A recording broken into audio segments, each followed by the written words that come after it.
can't kill Michael Myers! It's impossible! This is what happens when you work to change things. You're being a little bitch! What do you fucking want from me? Get off my dick! You know, if you don't understand the situation, it's better sometimes not to speak and just be proven a complete imbecile in the matter. Okay, so January 1st, 2024. Fuck you. I think you a bitch. You understand what I'm saying? Here we go. is that what Everything. is that what you're saying? Or are you saying it? What are you saying? Huh? I'm saying everything old is new again. Crazy, then they fight you. That's what I'm saying. I don't know. I don't really. But case. well, welcome. Let's start with this 10,000 foot view here. What's up, everyone? Shall we? It's not financial advice. I'm not a financial advisor, so don't base anything I say out these videos. I'm just doing it for pure entertainment purposes only. Yeah, man, I kind of was MIA for a while. Had some personal things going on. My wife's father, we found him passed away on Christmas Day. Been trying to plan funerals and mourn. And Dang, that's rough. For my wife and my family. So I've kind of been a little MIA on the stock market shit. But want to jump in today because I see a lot of people, you know, kind of, I don't necessarily want to call it FUD, but there's still stuff going around about, you know, oh, when someone buys into the stock market, is it going to change everything? Not, you know, some of those things I think is cool. That dude that bought in, he bought a big portion and told Adam Aaron to call him, and you know, Pulte, of course, yes, Pulte. Stuff like that, man. People buy in every day. We've been buying in and buying in and buying in. It hasn't changed anything. When this thing pops, it'll pop. There's nothing we can do about it on our end except buy and hold. It's not financial advice, and I'm not telling you to buy or hold. But if you're in a stock play like this, a squeeze play like this, you really have no. What if it has changed things though, and position? It would be worse right now if you hadn't bought in. Trade with possible, instinct, not emotion. Don't confuse the two. I've said that a million times. You know, you can make yourself paranoid and think someone's doing you wrong, and your instinct is going to tell you, oh, something's going on, something's wrong. But it's because you're so damn paranoid, you're making your instinct confused. So learn how to or you just don't know what you're doing, and don't yeah, emotion. But that definitely happens, right? Trading will always get you where you need to be, in my opinion. I've done well with it. There's been times where my instinct says sell a position, and I'm like, I'm gonna just hold a little longer because it's, you know, that's not the way it should be, how the normal market works, and then all the should be. Or there's been times where I'm like, man, I should buy this stock. Get you in trouble every time. No, the chart doesn't look right, so I don't buy, and then all of a sudden it jumps. So I think you've all probably had those somewhat experiences, that gut instinct. If you follow that, usually you don't go wrong. I'm not saying it can't go wrong, but 9 times out of 10 for me, really? It's gone accurate. Interesting. Okay. So don't worry about what other people are doing in the position. I agree with that, though. Don't worry about what other people are doing. All these shares, and then a couple months later, like, oh, he sold his shares. You know, so this thing is, if you've done your DD, you know you're at. There's always more due diligence to do in these. Wow, this is you can get 180 degrees from what they used to say, right? All your DD is done. Kansas City 5 told us that. January could be an interesting. Don't do any more research. We all know that January, a couple years back, was pretty big for AMC. So, like I said, man, control your own position, control your own emotions. Don't worry what other people are doing. There's nothing you can do from your freaking apartment or wherever. Well, good evening to you too, Corax. Do what they do. When they let it rip, they'll let it rip. That's it. So. Oh, I love that. When they let it rip. Get rich, single piece. When they let it rip, because, you know, they have to let it run. That's how it works. They have to let it run. Let it run. Let that shit run, man. Come on. Okay. Let's see what else we got here real quick before futures open. God, it's just theaters survived. This is next. Okay. You know, it seems like just kind of an ease into it with Benji kind of day. You know, I have to go back to work tomorrow. I've been off 5 of the last 7 work days. So, I need to ease into this here.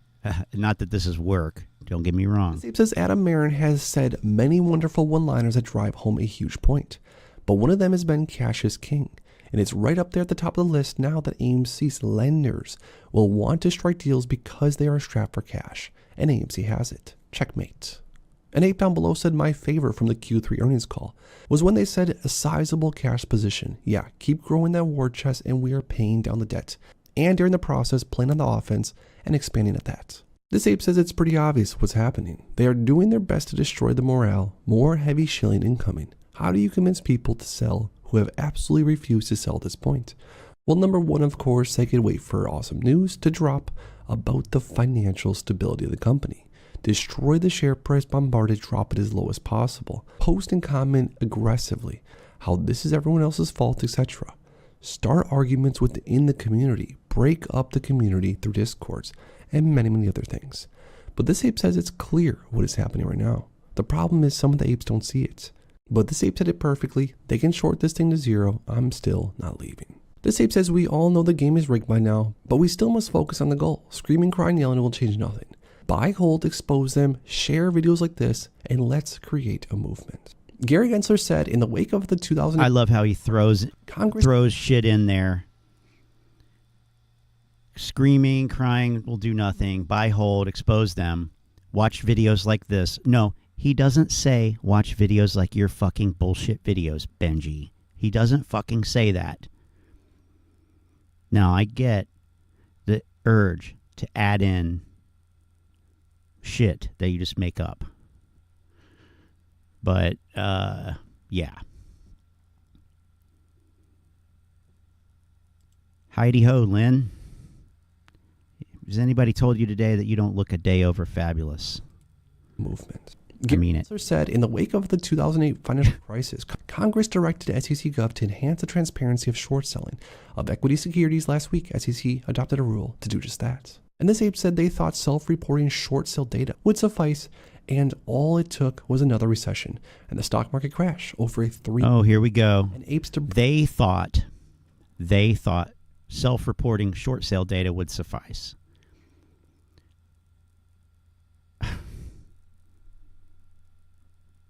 No. That's not it. How many times have we talked about this? I don't even know. bring this to light. Well done, apes. This ape says why they... Well done. Oh, why did they... I'm not going to go back to it, but like, what was that bullshit about lenders are going to be strapped for cash and AMC has it? Really? Really?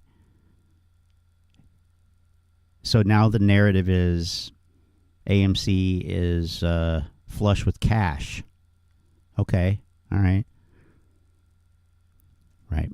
carry on shorting it? Arrogance. Why do they use synthetic shares? Because no one sells their shares. Good fucking God. Because apes trapped. The only reason that I watched, these particularly brain dead videos is because of this. It's because of this garbage right here. This is like rank and file. This is your everyday off the street, walk in ape type of mentality right here. Why do they carry on shorting it? Arrogance. Well, yeah, okay, it's about arrogance. Let me tell you, it's because their ego. Their ego. They can't possibly lose to a bunch of pimply-faced Redditors, right? That's the narrative. That's literally the narrative. Arrogance. Why do they use synthetic shares? Because no one sells their shares. Well, if you go off of their theory that there's billions of fake synthetic shares, fake synthetic counterfeit shares, I can't even keep that straight in my head. Is fake, counterfeit, synthetic, does that mean they're real then? I don't know. But if you believe that there's trillions of these fake shares, then I'm sorry to break it to you, apes, but you likely have some of these fake counterfeit inkjet printed shares too. So you think that, there's quadrillions of these fake counterfeit shares out there, but not that we have. No, we don't have them. We have the real shares. Y'all over there have the fake ones. What sense does that make? Okay. Why do they use synthetic shares? Because no one sells their shares. Well, clearly that's not the case. Clearly people are selling their fucking shares. I mean, you look at the fucking chart. You see the volume. You can watch the order book. I mean, there's, you can watch the time and sales. Yes, there are people selling their fucking shares. Why are they so angry at apes? No, I think we should flip this question around. Why are apes so angry at everyone? Because they trapped themselves. Because apes trapped themselves. Why do they keep going? If they stop, it's game over. Why do they keep going? Because if they stop, they admit that they lost. They lost all their money. And I'm talking about the apes here. So you're down 99%. Why wouldn't you keep going? Kind of a duh thing, but that doesn't mean that you're not going to lose. Unfortunately, that doesn't mean that you haven't lost. It just doesn't.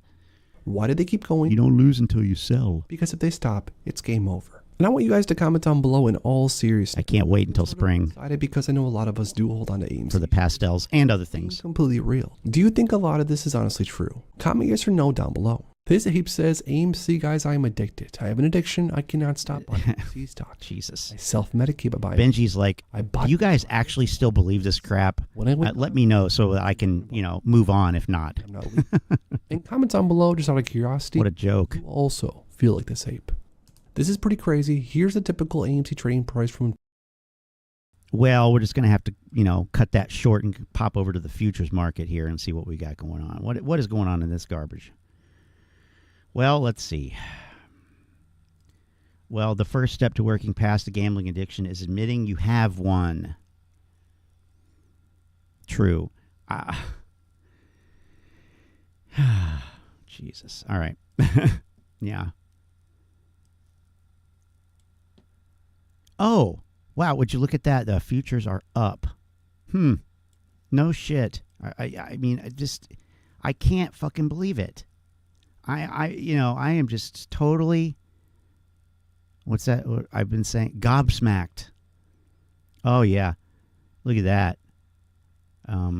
Let's see. So, it's been a minute since we've done one of these futures opening streams. So I'll just kind of run through the symbols that are up here. So we have and we're on Thinkorswim here. So when you're in futures land on Thinkorswim, you're dealing with forward slashes before the symbol. So, which I think is kind of charming. Forward, it's forward. It's into the future. It's a forward slash. And anyway, futures. I thought it was charming. So we've got the /ES, which is the S&P 500 futures. And we've got the /NQ, which is the NASDAQ 100 futures. Below that, we've got the Russell, the /RTY, Russell 2000 small caps. So I like to look at the small caps in addition to the two big boys because you can already see there's, possible divergence happening here. What's happening in small caps? What's happening in shit tech? Well, they appear to be going in opposite directions.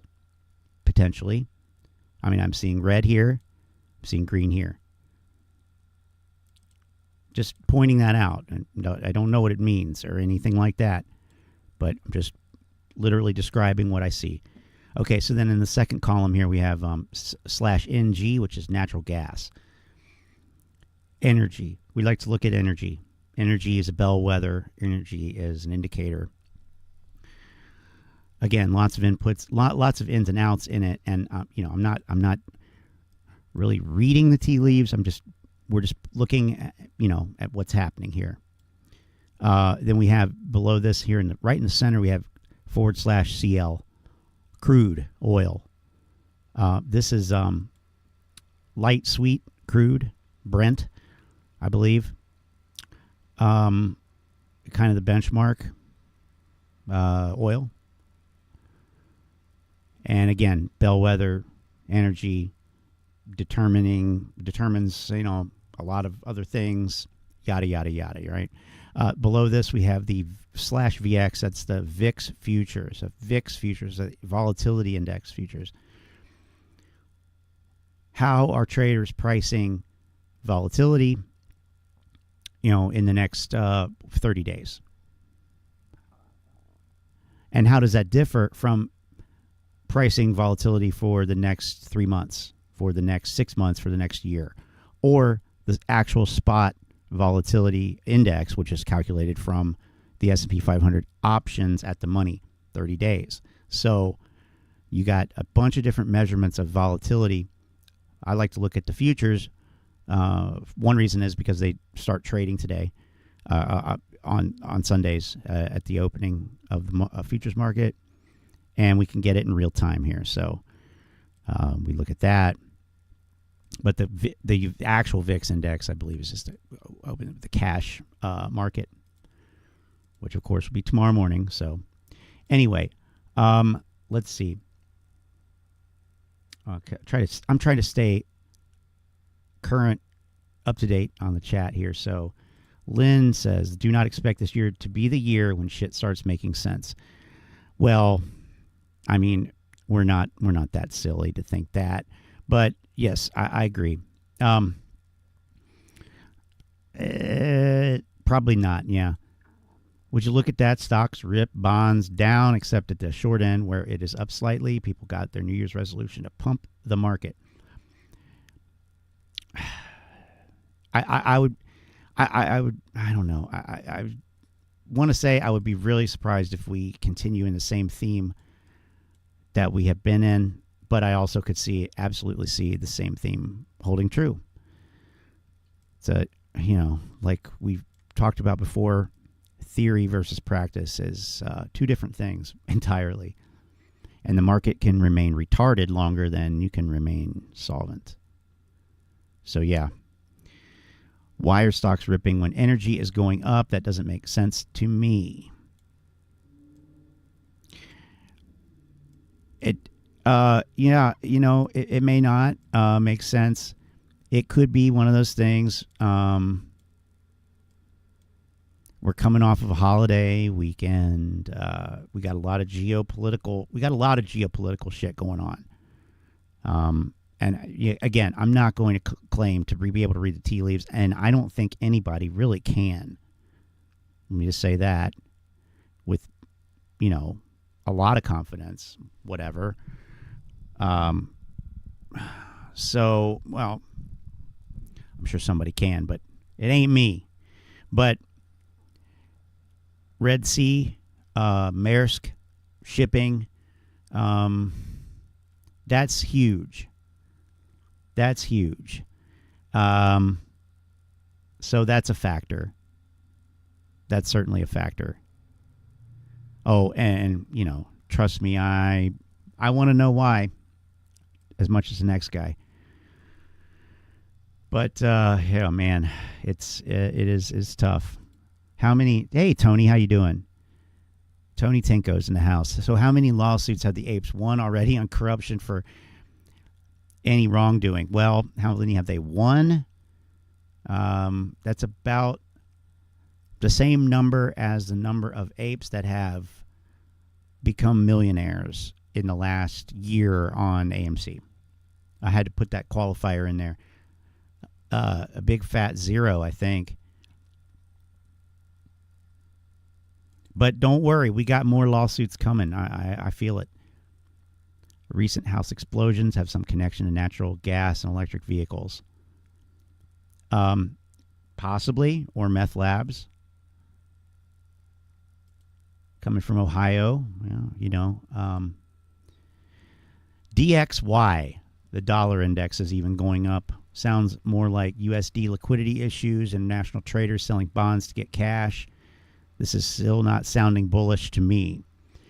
Well, I don't think it is bullish. And here's the thing. I think, and, this is just an opinion, but I'm not even going to go down the road of quote unquote manipulation and appearances and narratives and things like that. That So there's some of that at play. There's also, the whole end of year thing and fund managers and window dressing and all that garbage. Like let's put lipstick on a pig here. Okay. Let's make it look like this shit's actually worth something. Like we actually did some work. Like we actually do some work. Beyond all that stuff. I think there is a lot of confusion out there, and I also think that there's a lot of automatic shit happening.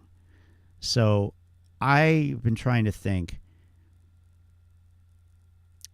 and taken to an extreme, this could cross over into the ape realm. So obviously, we're not going to take it to an extreme. We're going to, keep it in perspective and use it as a potential way of looking at things. But I'll just say that when we have these types of moves and shit like this that are, the correlations are all wacky and screwed up. Like I've literally sat and watched the dollar index trade with equities, with stocks, with the S&P 500 or the NASDAQ on the way up. So the dollar was going up and stocks were going up with it, which is atypical. It's atypical correlation. We've seen the dollar crash lately, corresponding to this rally. But we get these localized pockets of where the dollar will go up with the index or stocks. And then, okay, all right. So we're like, okay, fine. So we're on an opposite correlation now. We're on like a up together, down together thing. But then the dollar will reverse and start tanking. And it's the damnedest thing, stocks continue to go up. It's like, okay, how does that work? And I think there's a lot of shit that's tied together algorithmically or tracking. And I don't really understand how this works. I would love to know more about this. I've not been able to find pretty much anything about it. How does that work? Who operates that? Who maintains those links? Who maintains those correlations? Or who affects trades? Even simpler, when we look at an index, when we look at a futures index like the S&P, like the ES here, the S&P 500 is following this, and it doesn't necessarily follow it one-to-one, but for all intents and purposes, it follows it. So you have three products. You have the S&P futures, you have the SPX, which is the actual cash index. That is the sum of all those 505 tickers. That's the actual value of all of the stocks that are in that index added up. And then you have the SPY, which is an ETF that tracks that index. So you have three products that trade on the same index basically, but they're all different slightly. But I don't think the SPY. I don't know actually. I don't know which ones. I think some of them might be trading now, like 24 hours or something. I don't know. But is this now? Is this now? I don't know. No, 6:13. No, it's not now. It might be, but maybe it's not on Thinkorswim or something. I don't know. Anyway, yeah. I don't really have any good answers, but I just know that there's a lot of moving parts here, and at the end of the day, yes, the S&P, the SPY should follow it, but it might be off by a couple dollars. Well, that makes sense. It could make sense in a situation where you have retail investors that are piling into the ETF version that may move it slightly more or less than the futures or the actual cash index, because of demand on the ETF itself, which of course is contains components of all of those 505 stocks, whatever. So that is something too. When I see something like this, it just makes me think, all right, well, you gapped up here, right? It's a gap up. It can gap and go, or it can gap and crap. And, where are we in this grand scheme of things, and where does the risk lie? I mean, personally, I would say the risk lies to the downside at this point.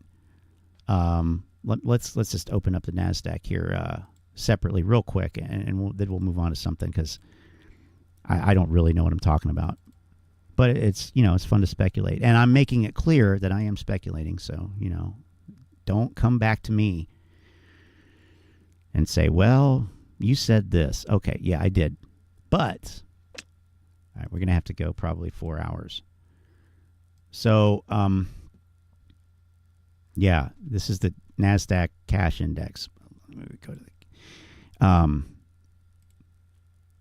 I want to say that this index hit an all-time high again last week, at the end of last week. I'm trying to get back to daily here.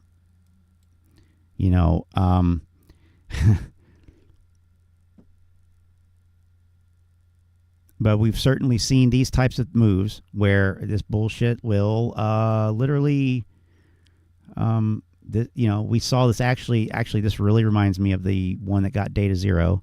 This was back in November. Where was it? Here. I think it was here. Yeah, it was right here. Right here. This. So we had this uptrend. So you got this uptrend. This is daily candles. And you get this pullback here that did not. Now, this is crucial, in terms of TA, which somebody like Zero Data purports to be all about. This candle did not break down below this break up candle. So you didn't close below it. I'm just pointing that out. So, yeah, it showed a little weak, but it didn't really.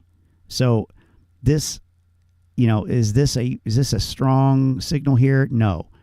But it got people like Data Zero caught in triple leveraged SQQQ calls, and which he's still apparently holding, which is hilarious because that's how you trade those. Let me tell you.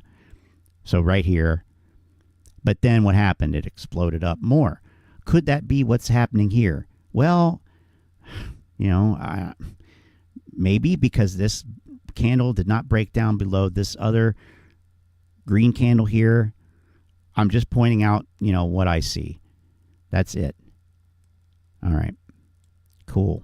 Right? Cool. So I'm just, not going to stop from trying. Amen. Don't stop me now. Don't stop believing in a new bull market. The apes are that good. Yep. At least that good. Apes need to step up their game. There's a lot of other stock baggies out there making them look boring. I know. The apes can't even get their petition right with the help of Chat GPT or AI. Give them the technology to use their advantages against the market. Yeah, so that's funny. That is actually a thing. And the new way that we're trying to use it is in ways where nobody can tell. Like, I'm going to use it to help me create this list. I'm going to use it to help me create this checklist. I'm going to use it to help me do stuff like that. Parts of projects, rather than asking it literally, will AMC squeeze Tuesday at 2 p.m.? But you can get, it's what a Noisy Corax mentioned this in our Telegram chat, which, by the way, you should come over there and join the chat. I don't know why, if you're here, you haven't done that yet. But, the link's in the description. But he said that they're using and correct me if I get this wrong, but I mean, it's essentially the gist of it was the apes, are using ChatGPT anymore like their own personal confirmation bias machine, because you can feed it whatever you want to and give it the suggestion that, well, there's so many naked shorts in AMC that it's going to be impossible for them to cover. So ChatGPT, can you game out a scenario where, they're forced to cover all these naked shorts? And it will do that. It won't make any sense. It will be complete nonsense, but it will follow the prompt, usually, and go ahead and incorporate the garbage misinformation into it. So we talk about that kind of stuff over in Finance Chat. It's a lot of fun. But anyway, let's let this thing do its thing and come back here in a little bit and see. And ultimately, too, there are some inflationary correlations that may take longer to play out. Typically, energy. I'm thinking about energy. What's going on here? Also with energy. Okay. Excuse me. Also with energy. And going back to shipping. If the shipping lines want to go around the bottom of Africa, for example, from China to, Northern Europe or something, it requires a lot more fuel. So that's a demand. Also, if they go through the Red Sea, Maersk is charging a hell of a lot more for hazard pay for the employees. So those are inflationary. Should they be inflationary for stocks? Well, that's the question. Should. But see, there's that word again. Should. What should happen? What is happening? What did happen? And then if you're noisy Corax, why? But that's the hardest one. Don't think the market is going to crash during the elections. So will it crash before or after? I mean, I think there's like a 65% chance or something. There's a high chance, which, in, stocks, whatever, 65 is pretty good, that that the day after the election, the stock market crashes. I heard somebody say that with statistics. It was more than 50, maybe even more than 60% chance based on history, which of course is no indicator really, but there's a precedent for that to happen. Yeah.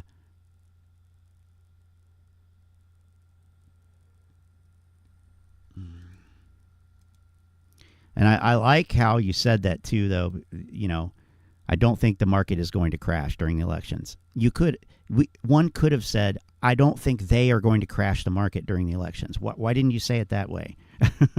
That one makes more sense to these apes. But anyway, yeah, petition, right? Okay, let's head back over to YouTube, and now let me find this MMTLP video.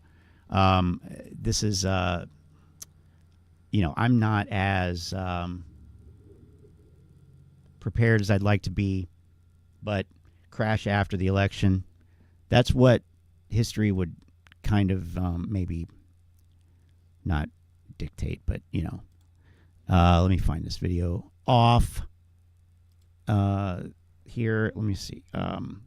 See it. Common Sense Investor, right? Yeah. Not Common Sense Investing, which is different, I found out. Okay. God. All right. What's up, everybody? It's the Common Sense Investor.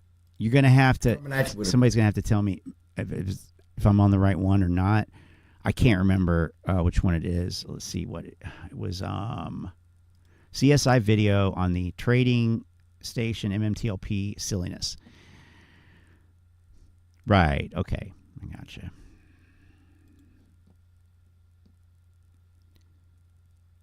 Is it? No, it's not that one. How to make your own AI assistant in Chat GPT. I think, is it crap? I don't know. Can somebody help me out here? It's not down, is it? Naked short selling is over? Maybe it's this one. No. It says AMC, though.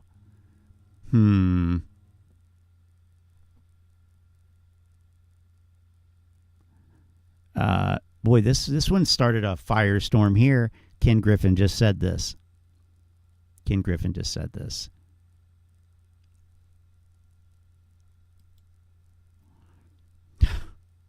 They're still talking about the fucking buy button. How to get away with financial treason. First, the Amazon deal. Now this. More dilution today. Why the Amazon deal is important. What Amazon fucking deal? The Amazon deal. Rip the whole GME congressional hearing for views and clicks. Well, I fucking never. So, right. Now, the question I have then is, what's more clownish? The meme stock grifters or the congressional hearing? Don't have to answer that one. But if you want to. All right. Now, we have breaking news from Scavenger. I know. Breaking news from Scavenger here on the screen in moments. Just moments. Here we go. Jeffrey Epstein was murdered by our own government, which conspired with the elites to keep the public from finding out that the politicians and elites are sex trafficking children and raping children. Oh, no. Oh, boy. Well, this is very concerning.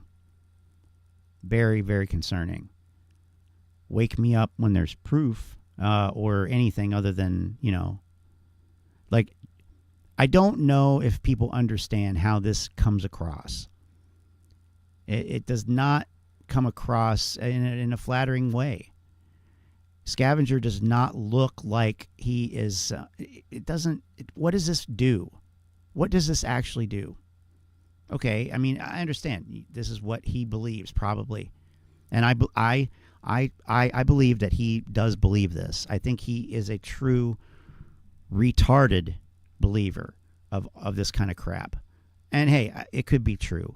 I hate to say I don't really care. I really hate to say that, but I kind of don't, because if I worried about what the elites, what they were doing all the time, well, I would be like this guy, and I don't want to be like that.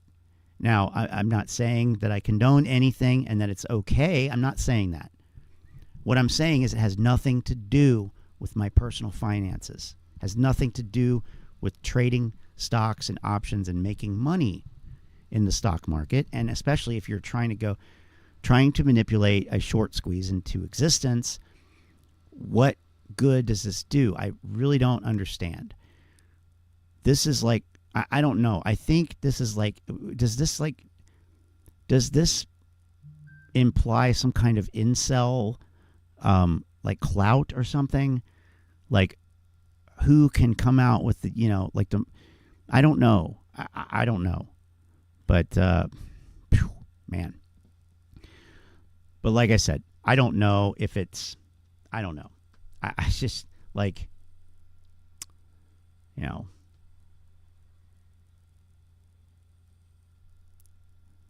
maybe it's just because of the name, Jeffrey Epstein. But I mean, like, if you're using that name and this theme to get clicks and views on your tweets like that, that's pathetic. That's fucking pathetic. You're not, nobody does anybody actually care what Micah Reeser thinks about this? Like, I don't know. I just don't know. Let's see. Okay. CSI is feeling the pain in his AdSense revenue. Yep. What the fuck indeed. He went all in for 2024. Good to know there's some faith in his word, in the world. His clickbait post only got 3 likes and under 300 views. True, but it had only been up for 5 minutes at that point. What is it now? I don't know. I don't want to know either. So, and that is even with X fudging numbers. So they fudged the numbers, or is that tongue in cheek to the apes? I heard that YouTube views tend to stop at 301. Boy, I wish I could get 301 views. That would be nice. Okay. Views are papered. He is coattailing the news that names will be revealed. Well, see, and now, like, I remembered that was, you know, a thing, like, that was supposed to be happening. And I went back and looked it up actually just the other night because I was like, oh, who's gonna be implicated? And it turns out, of course, that it's not the client list that's being released. It's a list of people that had any, and it's a much wider net of people that is being released. It comes down to, like, people that were witnesses in the trial, people that knew him, people that didn't know. So it's much wider a scope, and it's not. I think we can definitively say the names that are being released are not names that are alleged to have participated in these activities with him, or with him, or whatever you want to say.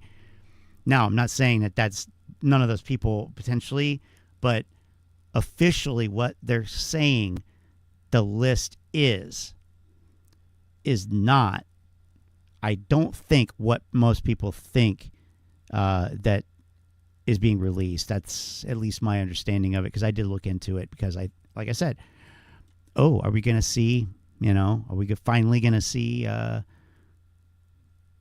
insert name here, get the comeuppance they deserve? And the answer is probably a resounding no, just like Lynn said. 2024, it will not be the year that shit. Do not expect this year to be the year when shit starts making sense. And piggybacking off of that, coattailing on that, I'm going to say, if it's obvious, if it's obviously going to happen, if it's so darn obvious that the pizza delivery guy knows it's going to happen, then I question, and I have to say, if it's that obvious, and I'd say it's probably obviously wrong, at least on some level. And I'll be goddamned if in the last few months, everything that was said, everything that was hyped, everything except like the retarded tech rally, which I still think is in progress of being, if it's obvious, it's obviously wrong. I'm still under the impression that it's obviously wrong. We're just in a phase where where the market is trying to collect as many people on this boat. It takes a lot of weight to sink a boat. I think, you see what I'm saying. So anyway, and the other thing, the other last little thing is, like, these, it has to be let me back up. Wall Street loves a good surprise when they're in charge of it, right? So if everybody thought it was going to crash in 2023, which a lot of people did, right? It really didn't. So what does that say? It was too obvious. It was too obvious. They couldn't. They couldn't allow it to happen, do it, whatever you want to say. Instead, we went to all-time highs. Now, what the fuck, right? Well, I sure as fuck didn't expect it. And in retrospect, I should have. Because I know these things. I understand this concept. That doesn't mean I can apply it all the time. Or perfectly. Or in a profitable way. But, you know, knowing, being aware of it, and not trading on it is better than not being aware of it and trading on it and losing money. So that's where I'm at with it. But I think that it was too obvious. Now, 2024, what do we do now? I mean, isn't it kind of obvious? Isn't it kind of like, all right, we need to have like a pullback. We need to have a correction. All right, when, you know, everybody's expecting it, but are they? Do we see it reflected in put options, for example? Do we see it reflected in the VIX? Do we see it reflected in these measures where these things are reflected? I don't think so. But, you know, I don't know. I also don't know. Anyway, I don't think, you know, in other words, basically, Wall Street are a conniving bunch of little men who, you know, who have some computers. They have some software, and, you know, they're on top of the world. Hey! But at the risk of sounding too apish here, and I'm not the only one saying this, and certainly I'm not saying it because I'm genius enough to figure this out. I'm saying it because I've heard it, and, you know, it makes sense to me. But the landscape that we've been in for the last bit of time, post 2008, zero interest rate, easy money, Wall Street, quantitative easing, it would be hard to go back to that. Unfortunately, we kind of have, the market has kind of insisted on that, which is going to cause problems when this inflation starts to show back up. And you're telling me, Tony, you're telling me, what are you saying here, huh? What are you saying? What are you trying to tell me here, huh? Is that what you're saying? Is that what you're saying? Or are you saying what are you saying? Huh? Well, I'm saying that you have a stock market, you have a market. Look at Bitcoin. That's fantastic. That's great. Why? Yeah, well, because of the ETF. Okay, but why? What's a dollar? Is it really totally flat? Okay. I mean, everything essentially is flat. Let's be real here. But let's just go, I don't know, Apple, right? Or anything really. I mean, it doesn't even matter. Look at Apple. You know, what about Apple? What about Apple's sales? Last 3 quarters, they've sucked. Apple is on its way out as a global dominator. So is Tesla. I'm sorry, but these companies are not going to be the leaders in the next bull market. They're just not. These companies are. I don't want to say zombies. These companies are the old. They're old. Yeah, they still deal with a lot of money, and yeah, they still make a decent product. But really, Apple is done. Apple's best days are behind them. I have no doubt about that. And Tesla, boy, they haven't even. Things are just getting started in terms of competition on Tesla. I can't wait to see how things change when Tina kicks in, right? There is, or not Tina, but Terra. There are reasonable alternatives, right? Anyway, I'm just rambling here right now, so I'm sorry about that. It's supposed to have been happening for ages. Market will never crash again. They can keep this shit afloat forever, artificially or not. I think that they probably could, but I don't think they will, because at some point assholes like me will capitulate and buy in and go long and be like a bull. You know, and that's the reality. How many weeks can I sit here and lose fucking money because I'm like, no, this is irrational. So yeah, at some point, idiot traders like myself are going to capitulate and say, you know what, fuck it. All right, fine. You win. I'm going long. And that's when it crashes. So I think they're just trying to pick up as many people as they can to take on this ride down. And they're going to make money on the way down. It's not like Wall Street's not going to win. They will always win. And actually that hits a point that I just want to tie up from before, like we're talking about the rallying and the correlations not making sense.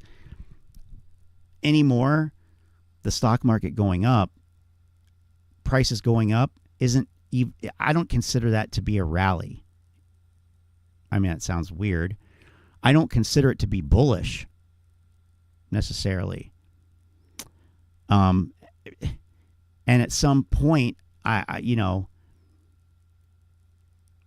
don't think that it is, but especially when there's nothing behind it, which I don't know. I really don't know if there is here. I don't know if anybody knows what's going on. That's the other thing. It's either a total scam, which I'm always on board for, that being the explanation. That's always a possibility. Hey, this thing is a total fucking scam. We have a completely you want to talk about transparency, Lynn? We have a completely transparent, opaquely transparent system. It is a black box from the fucking beginning to the end, and you trust the system. Now, do you? Do we? That's debatable, maybe. I would love to see trust in the system be eroded to a high degree. I really like that. I would like that. Because I think that, there's a lot of problems with a system that is like this, with opaque transparency. That's kind of an inside joke, but me and Lynn. But, also the flywheel of this system is spinning very fast at this point. There's a lot of momentum. Is it going to change? Probably not. Being real, probably not. But, hey, that doesn't mean that there's not something there. Okay. This is why I'm not short much or puts. I'm long. I'm just long bonds. So I'm selling to have fun as the market turns into a dumpster fire. Trying to time the dump is like trying to time a rip. Yeah, it's impossible to time unless you are meet Kevin, which he's like, well, it's really not that hard to time the market. Everybody says it is, but, I did it like 3 times this year. It's like not that hard. Yeah, right? Fuck you. Let's see your account if you're going to claim that. Oh, that's what I thought. Yeah, buy into my new house hack program. Okay, all right. Right. Because we all know, successful traders, they have all these programs and classes and things that they offer because they just don't make enough money. They don't make enough money. They make a lot of money, but they need more from trading. So, and I'm the opposite way. It's hard for me to go long on anything because I think it's all garbage that's overvalued, which, may be true, but that does not mean that that's what will play out. I totally understand that. But, well, long term, we could get into longer term bearish theses, but this is all this has to come out. All of this has to come out. At least half of this has to come out, in my view. I mean, there's just no way. We are not going to be able to continue. Just in terms of inflation, you are not going to have 2% inflation if you have stocks going to all-time highs, ignoring every warning sign, wars, shipping pressures, probably some domestic bullshit's going to happen this year, certainly the election. I don't see it. Now, am I saying it's obvious? It's obviously wrong. But if you look, I think most people are bullish. I don't know. I don't know. But I just know this. I don't want to. I will not miss this one. I'm not going to miss this dump. Because I think it's going to be a big one. That's my opinion. But,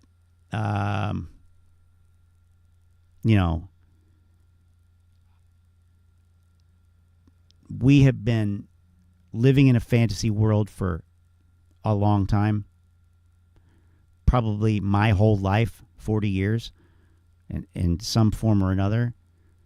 This really started, kicking up into high gear. Am I arrogant enough to say, "Oh, it's gonna, come crashing down, and I'm gonna catch it," and yada yada yada? No, but I also know that certain generations are going to be losing their grip on power,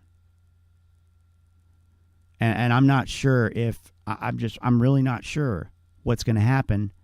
I'll be goddamn surprised if a Gen X millennial leadership alignment wants to do and uphold the same status quo. I would be really surprised. Now, does that mean it's going to change?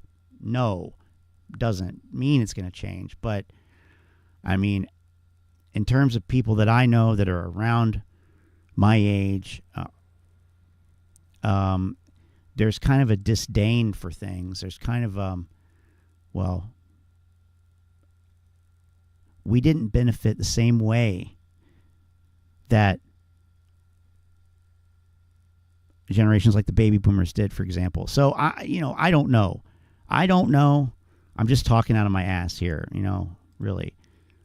Lynn trusts nothing. I don't either. I trust nothing. It's like, I think you got to be crazy to trust it. That peak is what happens when the government gives out direct payments to everyone and also lock down the economy. Where is all that bullshit money going to go? Yep, it's going to go to the top. It's going to go to Wall Street. It's going to go to corporations, the way I see it, which is what happened. Which is another reason, which is actually another great point, which is inflationary. Increased corporate profits is inflationary in the wider macroeconomic picture. And to the tune of potentially up to 60 to 70% of price inflation experienced in 2021 too, and that can be attributed to that. Now, we didn't hear much about that in the United States, but that was an IMF report that said that looked at this, and it's known that corporate profits and inflation are linked. So are wages, but not necessarily, in a causal sense. But again, I say, here's the Magnificent Seven stocks right here. This is the aggregate ticker of the seven, and it goes back to like 2014. So these seven stocks right now are sitting just below $2,000. It's pretty much an all-time high for these stocks. Anyway, Model 3 dude, how you doing? Market gambling, it's going to be a rough ride down.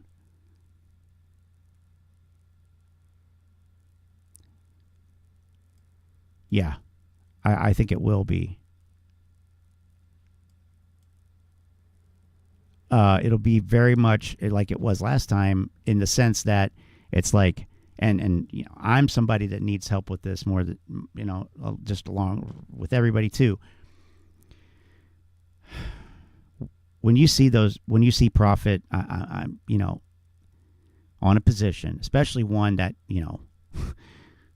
is surprisingly wow, oh my God, I was down so much, now I'm not. Then take it off the table. Like, that is the one thing I'm trying to do. I'm trying to keep in mind. There will always be another trade. There will always be another opportunity. But take the shit off the table and grab it and put it away. Realize it. That's personally for me.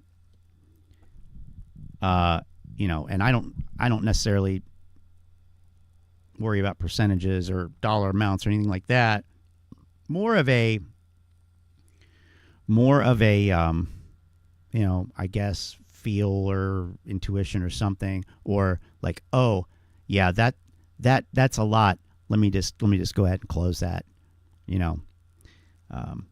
Model 3 dude says Happy New Year. Yes, I forgot to actually say that. Happy New Year. Wish everybody Happy New Year 2024. The year of evidence-based thinking, the year of common sense and critical thinking. Yeah, I mean, what more is there? Shake your booty. Even Milton Friedman points out that wages are reactionary to inflation, not causal to it. Inflation is everywhere and always a monetary phenomenon. And that's, that's the classical,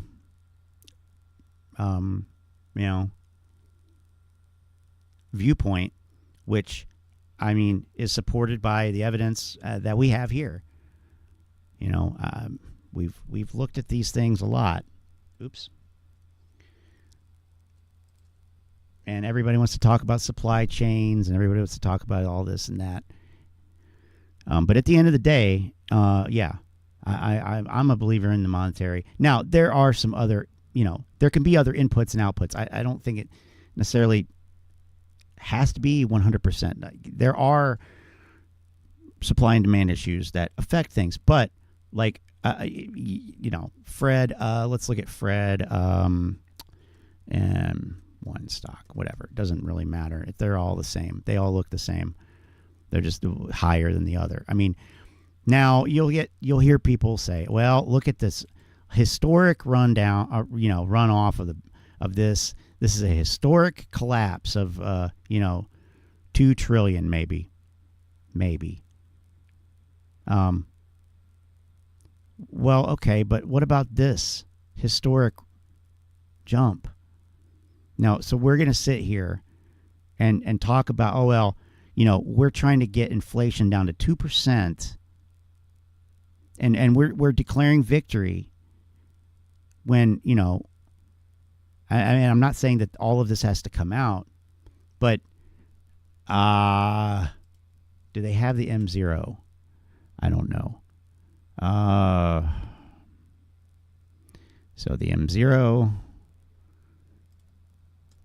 is M0 money stock. So, and I'll get the definition here. M0 is the most liquid measure of the money supply, including coins and notes in circulation. Okay, coins and notes in circulation. This is physical currency and other assets that are easily convertible into cash. Money supply M0 and 1 are known as narrow money.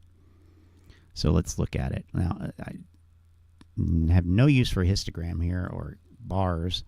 Look at that. Oh my. Now, am I right to see that this is curling back up? Oh, wow, look at that. It's curling back up. This is the most liquid measure of the money supply, and it's rising again. Interesting. So here's this. Here's our peak in 2020, peak retardation in 2021. And then, 2022. And then 2023, and it's back up now. So, if we were to go to M1, it says, it doesn't say anything. But, you can look at this one and see, oh, wow, look, it's going down. Oh, wow. So, yeah. All right. M2. What happens when we get to the M80? That's what I want to know. What about the M80? That's when things blow up, right? M80.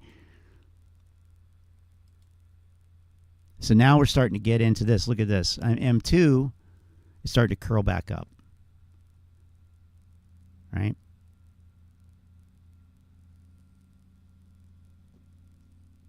Charlotte, same wishes to you. Thank you so much. Thanks for being here. It's nice, really nice to see you. Appreciate you being here and commenting and chatting and stuff, and challenging the nonsense that I'm spewing here, or at least getting people to think about maybe. But of course, I don't know how I could do that, because everybody here already knows more pretty much than I do about this kind of stuff. We're all kind of discovering it, or we're all discovering it kind of together and whatever. So it's, but it's good. And thank you. I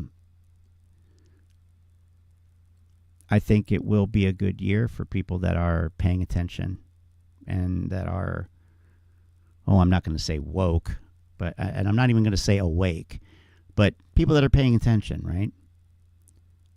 There's a lot of opportunity in times like this. There's always a lot, but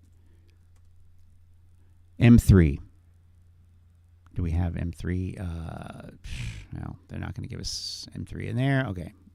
Anyway, so when you get to M1, M0 was like the cash and the currency, paper, notes, coins, basically. So M1 is currency outside the Treasury, demand deposits at commercial banks, yada, yada, yada, other checkable deposits. So, now,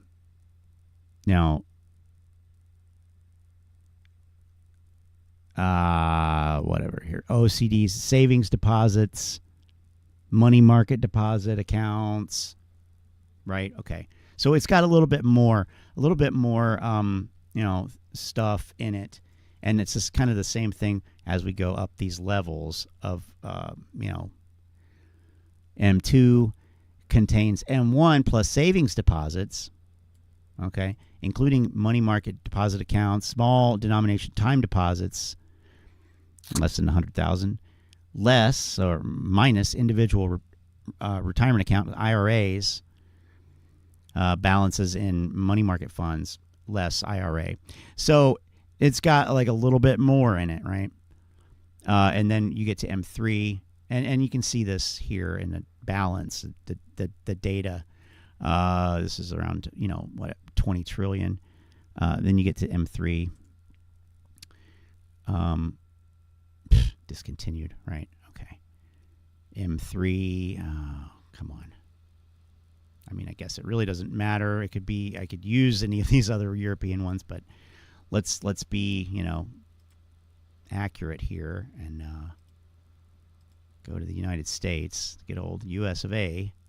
Here it is. And, right.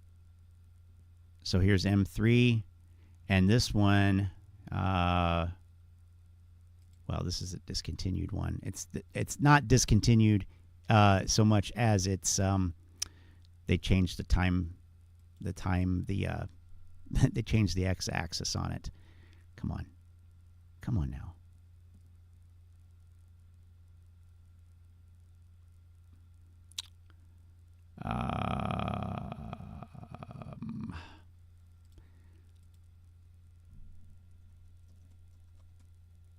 So anyway, let's see here. I don't know if this one says it. I'm just trying to get an official, thing to read here that reflects what's in it. I don't want to just go off the top of my head here, but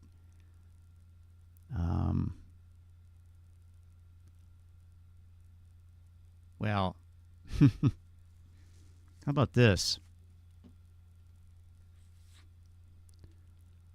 So M3, right, M3 is like all money. Yeah, it's like all money, basically, right? So this is a cool chart, right?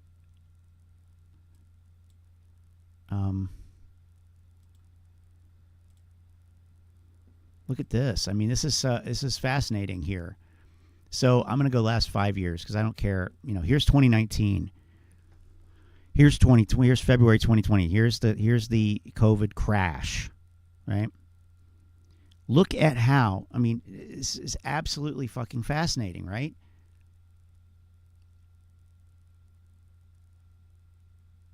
And we've got a few different lines here you got to consider, but the green line is the S&P 500. The red line is the S&P 500 divided by the M3. So the ratio, right, of those things. And the blue line is the actual M3. So, you know, you tell me, you know, is this likely to go down, you know, with this being basically right up near its elevated all-time high? I don't see it. The problem is, whether it's a problem, you know, for whom is whatever, debatable, or that's the crux of the issue, I think,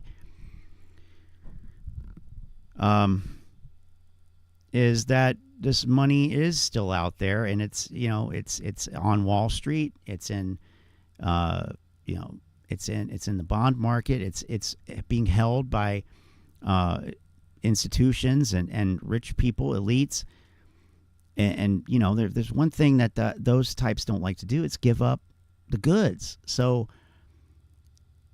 but it kind of needs to happen. I don't know. I don't know how this gets resolved, but I mean, maybe one. I mean, I don't know. Maybe one. You know, start taxing this shit. I don't know. I'm just throwing out crazy ideas. Start taxing this fucking shit. That might solve some problems. And if they don't like it, they can, you know, oh, well, we have to worry about the rich. We don't want to make the rich people leave, right? Because they create so many jobs. Well, I got something on that here in just a little bit. Anyway, all right. Theme for 2024 is fucking shallow. Shallow. Like Taylor Swift. I'm sorry, Yoko. New Yoko. What a dumb thing.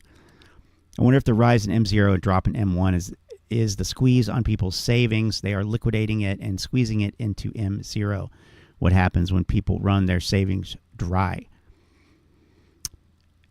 Yeah, potentially. I mean, oh yeah, that's the other thing I forgot to look at was the other big indicator that I like to look at on Fred is consumer credit card debt. And that is consumer loans, credit cards, and other revolving plans, all commercial banks. And our luck was updated, 3 days ago, the 20th, whatever. Oh, well, it's not at an all-time high again, but it's still over $1 trillion, which is certainly an all-time high. You know, the tragedy here is the interest rate that's attached to this too. I mean, it's a tragedy all around. This is billions of dollars. So since 2010, essentially, I mean, look at this. I mean, a doubling of the credit card debt in March of 2010. Now, people were able to pay some stuff off at the beginning of the pandemic. Everybody, you know, it was great, right? Not only was credit card debt down like $100 billion, but personal savings, and we'll go with the rate because I don't care about a specific dollar amount. I care about the rate that people are saving at, percentages. Look at that. So not only did they pay off their credit cards, they paid credit cards down by $200 million or whatever it was. The personal saving rate shot up to like 32% in April 2020. It was like 7% before that in 2019. You know, that isn't that fascinating? Like, here's pre-pandemic. Americans managed to save 8%. You know, it's swinging around a little bit, 5%. You know, there's dips and whatever. But, I mean, back in the 90s, it was 7%, 8%. Okay. COVID. Wow, we got all this money.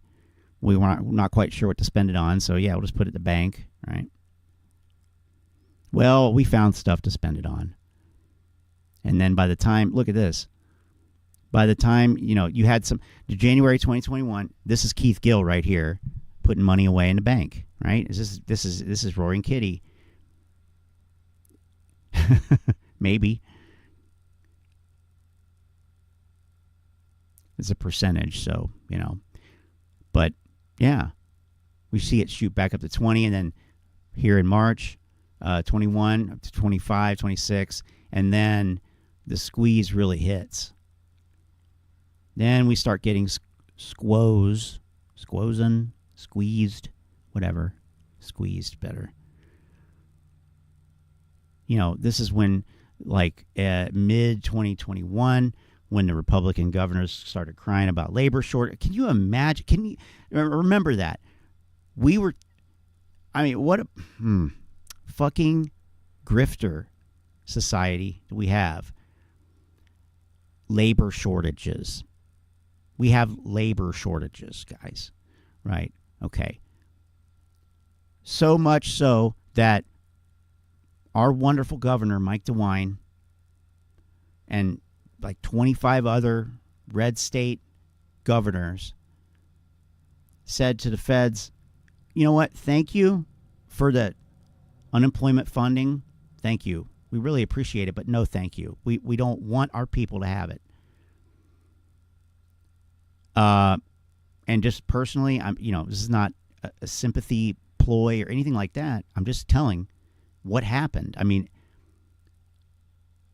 in order to be on unemployment, you have to apply to jobs regularly. You have to show that you are trying to get a job. People couldn't get jobs. It was kind of devastating to a lot of people. It kind of fucked a lot of people up beyond what they have even been able to rectify. That was a terrible decision. That was a fucking terrible, politically grandstanding, performative, theatrical decision that also they thought would impact their bottom line too, I'm sure. Because, we got to get people back to work. We got to get these, we got to get profits back up. If we see what's happening here, yeah, of course, look at how it dipped down.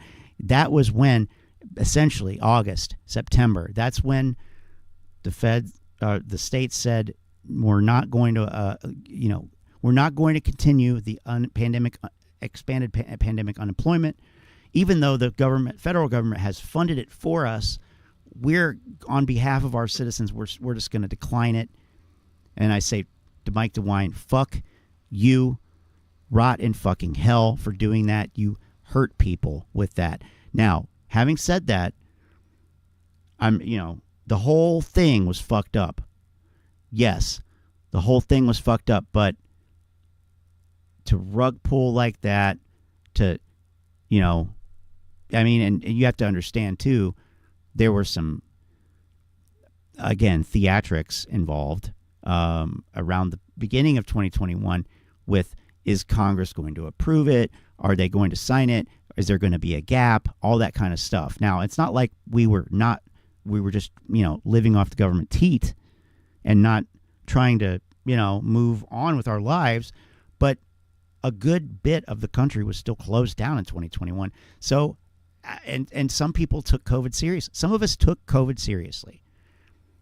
And we didn't want to be out unnecessarily, put ourselves in harm's way, because we knew the dangers and we saw it and we respected it because we respect science. Not in Ohio, though. Not in some of these other states, but whatever. You can see it here. That's when the personal savings rate actually fell below pre-pandemic levels, right? Here's where it starts to go down, 2.7% in the middle of 2022. That is piss poor. That is piss poor. And it's not much better right now at 4.1% in November. This is abysmal. This is a bankrupt society with the highest credit card debt basically ever and the lowest saving rate we've ever basically had in my lifetime, probably. Well, not quite. Okay, all right. But this was a fucked up period too, though. 2000s, like the aughts. Okay, but we're basically rivaling that here. So yeah, you get down to 1.4% in 2005. Whatever. We basically hit those lows too. So anyway, lowest personal saving rate, and we could just look at the personal saving. I'm moving on soon, I promise. But personal saving completely into shitter. You've got $839 billion of aggregate savings, down from a high of $4 trillion. Now, of course, this was when this shit was distributed initially. We're talking about March, April of 2020. Of course, it's high then. But here you go. Here's the next wave. 5.9. Let's just call it 6. 6 trillion. Damn close to 6 trillion. Okay, aggregate savings. Now we're less than $1 trillion. 839 billion. Yeah, that's where did all that money go? Where did all that money go? And to answer that question, I'm just going to come back over here. Where did that money fucking go? We look at things that are still elevated. I mean, it's clear to me. I'm not going to say it's obvious, but it's clear that there could be a correlation here. Again, I don't know, but just throwing darts. That's exactly it. Superficial, but was shallow in case I have to pivot to weather topics. Interesting. Credit cards are evil. Finance in general is evil, I think. Or at least our fucking fantasy world brand of it. And I'll just leave it at that. So anyway, I'm not a believer. I am not a believer. I am definitely a perma bear at this point. I want to see comeuppance. I want to see, and I know Lynn's right. Don't expect this to be the year that shit starts making sense. I know.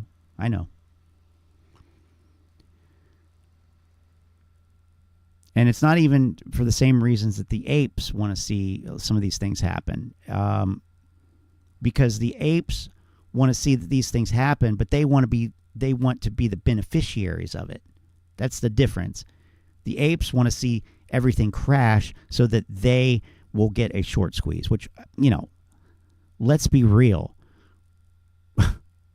Is that likely to happen if there is seriously a crisis of some kind? Yeah, you're probably going to get some kind of pops and things like that here and there. But are you going to have 3.8, however many million people it is, literally become billionaires overnight when we're going into, a credit crunch, a liquidity crisis, a major crash, all these things, housing market crash? No, probably not. So it really pays to be nimble, at least enough to be able to get out if it's not going your way, or take profits if it is and kind of recalibrate. That's all I'm saying. But I'm not a believer in this.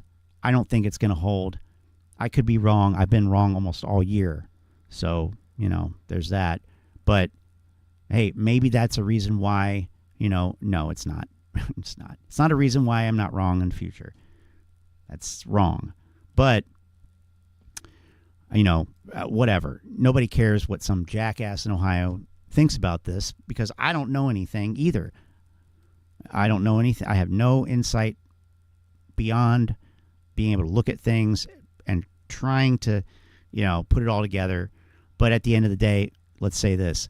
The market will do what the market will do, and narrative is king. They say cash is king. I don't buy it.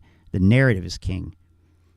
The narrative is king. And if the narrative is cash, then I guess I suppose it could be.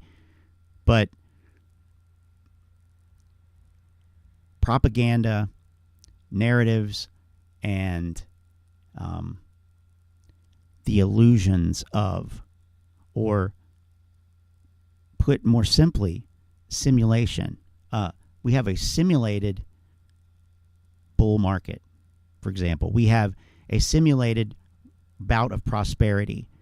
But we know that at the same time that this is happening, right? The same time, all of this other stuff that we just looked at, all of this, the M zeros and ones and twosies and threesies, and this personal saving, and the stock market, and the Magnificent Seven, all being at, these crazy extremes, right? What else is happening at the same time? And there's a lot, so I'll go ahead and say,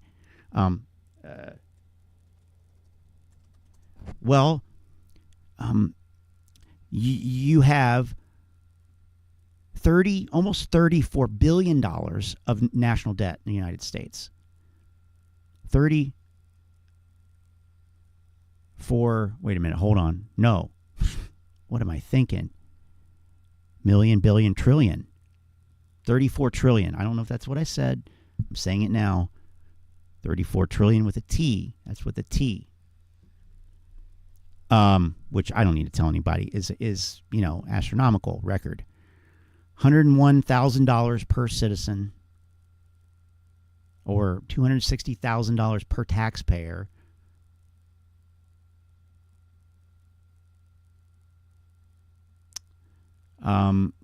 It's a bit overwhelming. We will not pay it back, but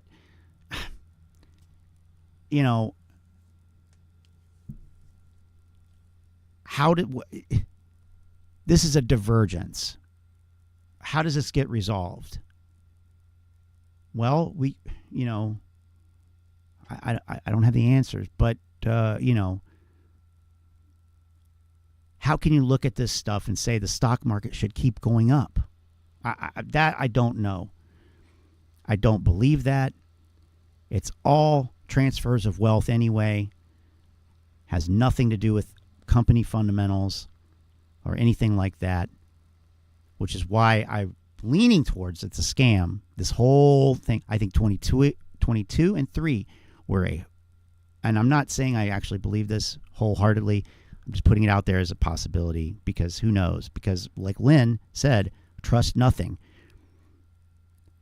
22 and 3 were massive scams promulgated on the people, citizens, taxpayers, 401k holders, people who by default have money going into the stock market, right? If you work and you have a 401k, you probably have money going into this fucking shit automatically. Well, if you controlled that, if you had an opaque system, a black box, and nobody was asking questions, and you could do that, I'm not saying it's that simple. I'm not saying it's that, unrefined. I'm just saying, think about it. Is it real? I mean, really, seriously, because I don't know, but I think about these things. Look, you got 2021. I mean, it's like too perfect. 2021. Look at that. Oh, right, straight up. 2022 up, straight down. And then 2023. Well, we're not sure. Wishy-washy fucking bullshit. Sideways garbage trading, churning, but also picking up fucking stacks of fucking cash along the way. Make no mistake. just stacking it away. Oh, right. And then, let's just get back up to where we were at the end of 2021. Give me a fucking break. Like, and then at every point along the way, oh, investors are confident. Oh, investors this. Oh, the Fed this, the Fed that, the Fed this. Oh, now we're scared. Oh, now we're euphoric. It's the most illogical shit that you could ever fucking think of. It is the most absurd garbage that I think that could be possible. But the thing is, I mean, this is the same fucking shit that happened way back here. And it's fucking stupid. It is the dumbest fucking shit. It is the absolute, and especially when you consider back here 2007, 8, 9, how many people lost their fucking homes over this shit? And now I'm not saying that they should have been in those loans or whatever, but I mean 5 to 10 fucking million people lost their goddamn homes. And that didn't change a fucking thing, really. So we have a group of people in the stock market now who are under a delusion that they're the chosen ones, that their cult is different. Their cult's different. Yeah. No, it's not. It's not different at all. You fell for a scam. That's what happened. But I all these lawsuits, all this bullshit, all this crying to Congress and everything else, let me just say this. Do you think that people were doing that shit back in 2008? Okay, listen. And what the fuck happened? Did anybody get their house back? Did anybody have any fucking recourse? I'm just saying, I don't think so. The banks won. The banks won. They always win. Wall Street won. They always fucking win. One person was disciplined. Nobody went to jail. Bernie Madoff's dead now. Okay, I guess that's good. Still got Ken Griffin to deal with. Just kidding.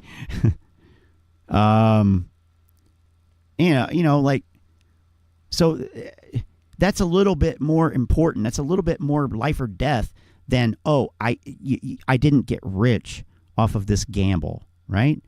And nothing happened. So what the fuck do they think is going to happen here? That's my question. How can you honestly, if you know fucking anything, I don't really, all of this crying to Congress, all of these stupid class action lawsuits using these fucking garbage lawyers like Wes Christian and Mark Bazile. And these guys are clowns. They are clowns. They come out of the woodwork when there's people that they can grift this shit to who are desperate. That's all I see there. But anyway, this isn't like meant to be like fuck Wall Street. I hate, but it kind of is. But, is there, Manuel's asking a good question. Is there any alternatives for a person other than DCA into the market? What are you trying to do? No, probably not. In 2023, they said, they told you to go into bonds, right? Well, and that's what that goes back to another point that was raised, I don't know, an hour ago or something. Like, everything that has been forecast, and like, I have to give props to my, she's not really my mentor, but she was a mentor to me. She didn't know it. Carol Patak of the Demand Driven Institute of Supply Chain Management. Just, fantastically brilliant person. But the three truths of forecast, and the first is that forecasts are always wrong. Second one is the further in time you try to forecast, the more wrong you are. And the more specifically you try to nail down that forecast, the more wrong you are. And what a great evidence of that has been the last couple of years, but yes, and nobody knows. I don't think it's planned. I don't think it's like that. But who knows? It doesn't really do me any good to sit here and say, well, it's, look at this. It's obviously this was da-da-da-da-da. Yeah, it's fun, whatever. It's always, I'm always down for hating on Wall Street because it is retarded. It's the dumbest shit ever. Companies need capital. I get that. They do. But it's a game. Face value can only get you so far. The apes want face value to be the irrational, exuberant return, the irrationally exuberant outcome that is, that is just that, is the wildly, irrational, unexpected, to the positive side, thing that happens. They want that to be like the default. They want that to be what is literally in the headlines. They want the MSM to talk about that kind of thing. But that, that's counterproductive to what Wall Street is. So, I don't know. Again, I'm just talking. I want to move on, though, because I feel like I'm just bloviating here. But I do appreciate you guys putting up with that. The media would never mislead the public. Never. Right? Which, one of these old Wall Street guys in an interview said, don't listen. Why you listen to financial media? If you watch financial media, do it the way that we used to do it back in Wall Street, in the 60s and 70s, whatever. I don't know when. You'll see CNBC on or Bloomberg on, but the sound will be down. They don't listen to it. They have it on, but they don't listen to it. So you can see kind of what's happening, but you're not listening to the narrative, and you're not allowing it to influence you in the same way. But I do think it's good to be aware of what they're saying. I do agree with that. Dodd-Frank is all you got, which really hurt 401k people. And a lot of it has not even been implemented yet. That's what a lot of the stuff that we have seen over the last couple of years, that the apes are hyping as being like, oh, look, they're doing transparency because of us. Nope. Still not about you. Still not about you. It was part of Dodd-Frank. Nice try, though. We see that kind of thing happening a lot. Boy, this is starting to look like an AMC Bigham's chart here, so maybe we should go back to the futures chart and see what's happening over here in this wonderful futures market that is efficiently pricing our future as capitalist participants here, right?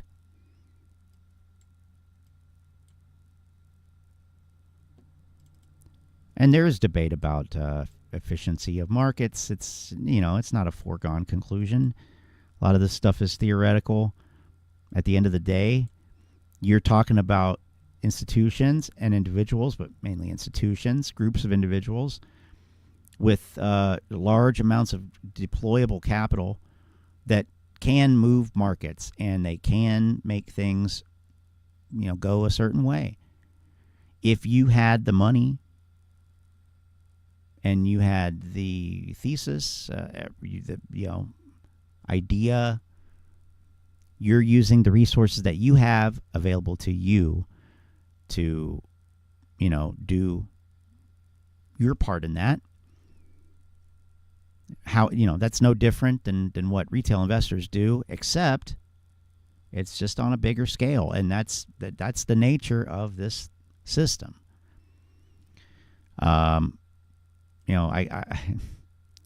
Anyway, average person can't switch between bonds and stocks. True. But I don't think necessarily that for like a 401k thing, like I don't do anything on that. I just let it accumulate. And the ultimate of that is like a Chris Bell, a strong man, personal finance, find something like that index fund, whether it's SPY or whatever, and and just dump into that. But like over the long term, the market goes up. That's what Ken Fisher says. That's what the data show. So it probably will, but hey, short term is a different beast. That popularity contest, that voting machine aspect of the market, if you want to call it that. But I don't think that's what this is. I think this is, and I'll dial back the tinfoil hat. I don't think it's obviously it is, a lot, somewhat, but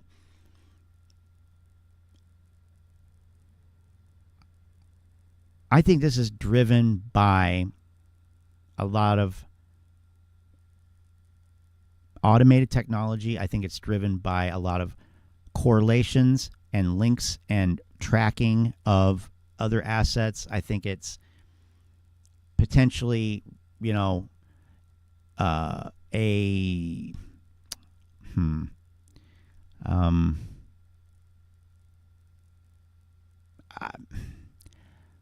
already know that 80% or something like this, 80% of trading in the market is being done on an automated basis.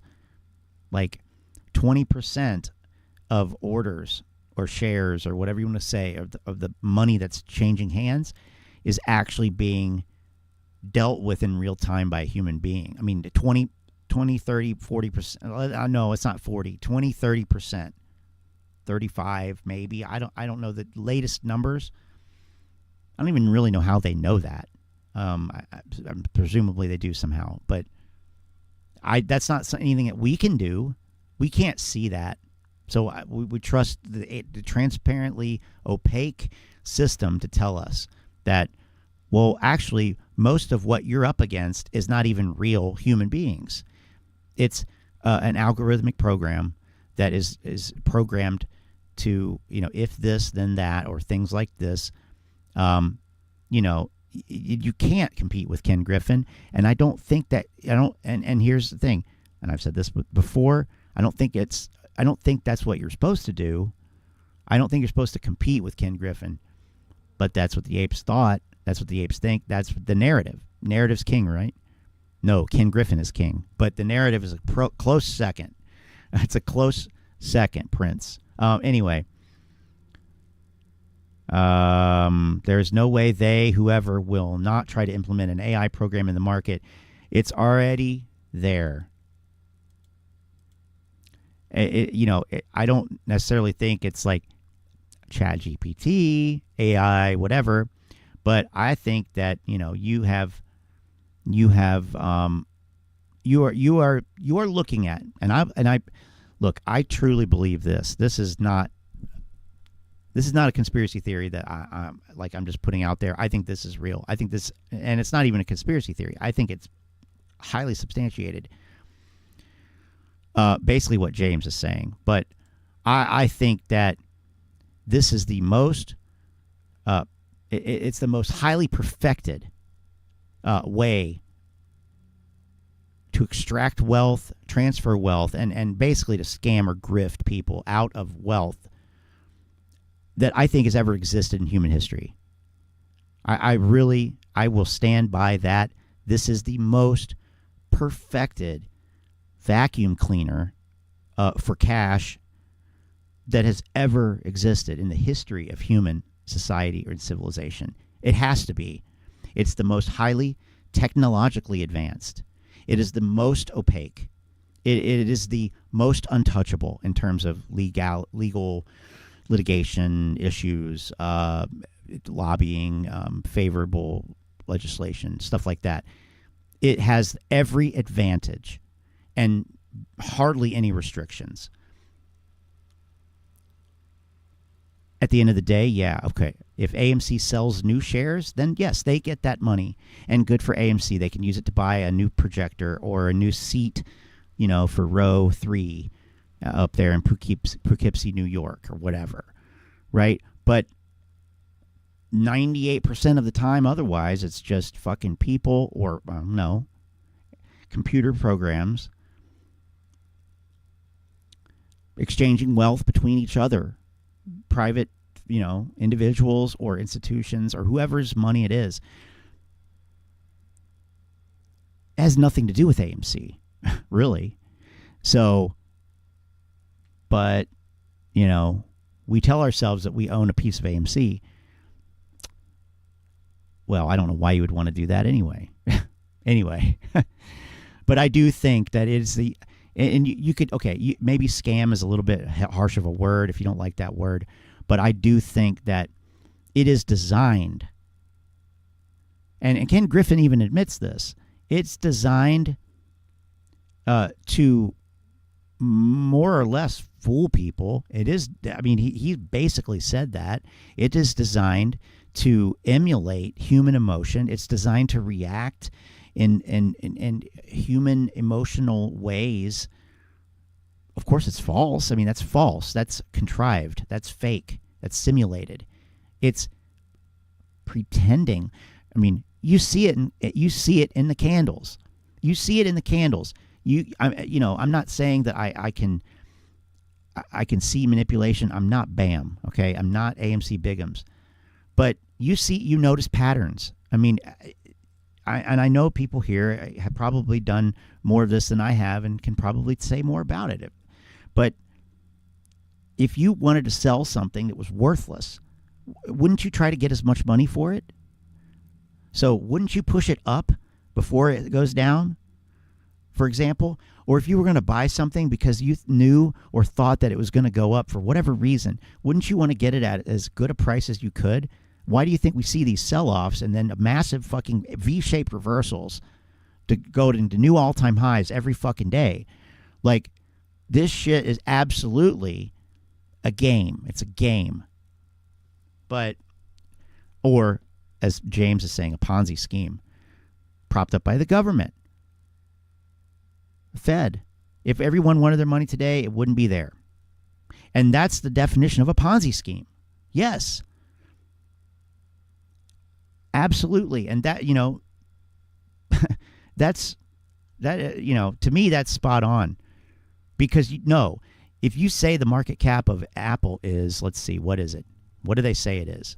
They say that the market cap of Apple, they say that it is just under $3 trillion. But that's not true. That's not true. Because every share, let's say that there's, let's say that there's 3 trillion shareholders. Every one of those shareholders going to be able to sell their shares for the maximum amount? No. As that happens, the market cap is going to go down. So it's 3 trillion for some people, but it's not 3 trillion for everybody. And for most retail investors, it's probably not 3 trillion. So Max Payne, hey, it's what they don't say. My, hey, it's not what they tell you, it's what they don't say. One thing you can count on, you push a stock too far and sooner or later, he'll start pushing back. And I don't know if the he is Ken Griffin or if it's just the stock in general, but yeah, and that's where the thing comes in. The popularity contest, the weighing machine versus the voting machine. In the short term, you're going to get these, big hauls, like the boat is full of fish, and you weigh these fish, and it's like, wow, that's a lot of fish. But, ultimately what you end up taking back, or ultimately what you end up reporting, whatever the analogy you want, it's going to reflect. So, you can flub. Look, you like that fishing guy that cheated on that fishing contest. That was up here, actually, on Lake Erie. Can you imagine that? Cheating on a fucking angling contest. But anyway, whatever. You can cheat when you can cheat on your scorecard right? In golf or whatever, you can mark whatever you want. But when you have to get somebody else to sign it, and it's going towards your handicap, you know, it's you could still do it, but what is it? It's not really helping you. Why would you want a handicap that's lower than your actual handicap anyway? If you're not that great of a player, it doesn't even make sense. She doesn't even go here. He's not even in the Discord. Yo. He's not even in the Discord. He's not even in the Discord. No, dude, he's not even in the Discord. Anyway, the Fed isn't federal, it's private equity. Well, you know, Lynn, these details are just getting in the way of me getting transformational, generational wealth. Okay? Let's listen to the Common Sense Investor. Tell us how it is.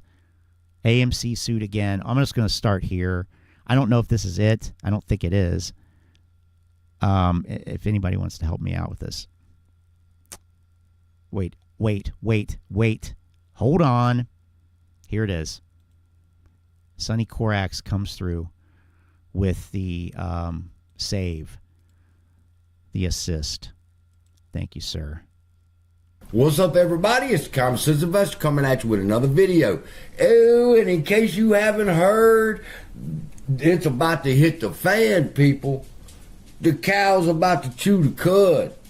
The chickens are about to come home and roost. Now, there's two swans that I believe is about to happen, all right? Number one is, in case you haven't heard, Dude, go look at my history. Go look at what I did before I did stocks. Finally, I was a hacker. I was a script kiddie. Now, it's to see who gets... I know how to use PowerShell but the fight is to ping a IP address. If you haven't heard, if you don't know what this, you know what this is, and they're putting out a press release that you fucked. We understand that some trade station customers may participate in the non-transferable I'll shut up now. Subscription rights offering for shares of common stock in the future subsidiary of Next Bridge Hydrocarbons Incorporated. Such participation requires NBH holders to register and record ownership of their NBH shares in book registry form with the transfer agent, the American Stock Transfer and Trust Company, AST. Registration must be completed within 60 days of the effective date of the Form S-1. NBH will issue a press release notifying shareholders of the record date once the registration statement is declared effective by the SEC. TradeStation will be transmitting its requested list of clients' shares to AST, but will not be able to send any additional shares once that list has been sent. Upon the initial distribution of NBH common stock, broker-dealers like TradeStation, I like that, like TradeStation means more of them, were granted... Is he really that forgettable, Charlotte? ...on their customers... I'm just curious. ...holdings of MMTLP. The NBH certificate that TradeStation received excluded a large number of NBH shares that have been lent out to other broker-dealers as part of TradeStation's fully paid lending program. Despite TradeStation's best, and then you get, we have been unable to... And then you get Donahue George, like the other, you know, the ebony to the ivory here, right? Those guys are like ebony and ivory to me, you know, together again in perfect harmony. Because then, you know, ebony is like, you know, Donahue is like, well, sure, no, lending shares should be illegal. You can't lend if somebody lends a car, if you park a car in a parking garage, you know, and while you're gone out of there, somebody borrows out your vehicle. Like, no, it's not even close to being the fucking same. You show me the physical shares, and how that's anything like a durable good like or whatever you want to call it, a physical good like a car.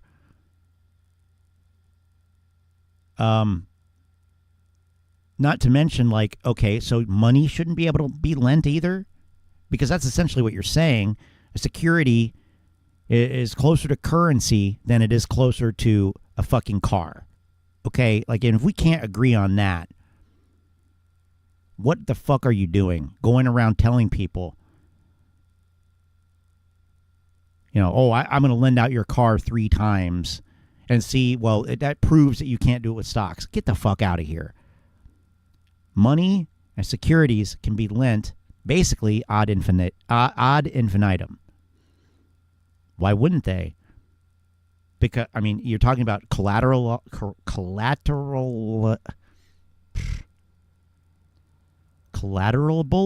I don't know if that's a word. You're talking about shit that is collateralized.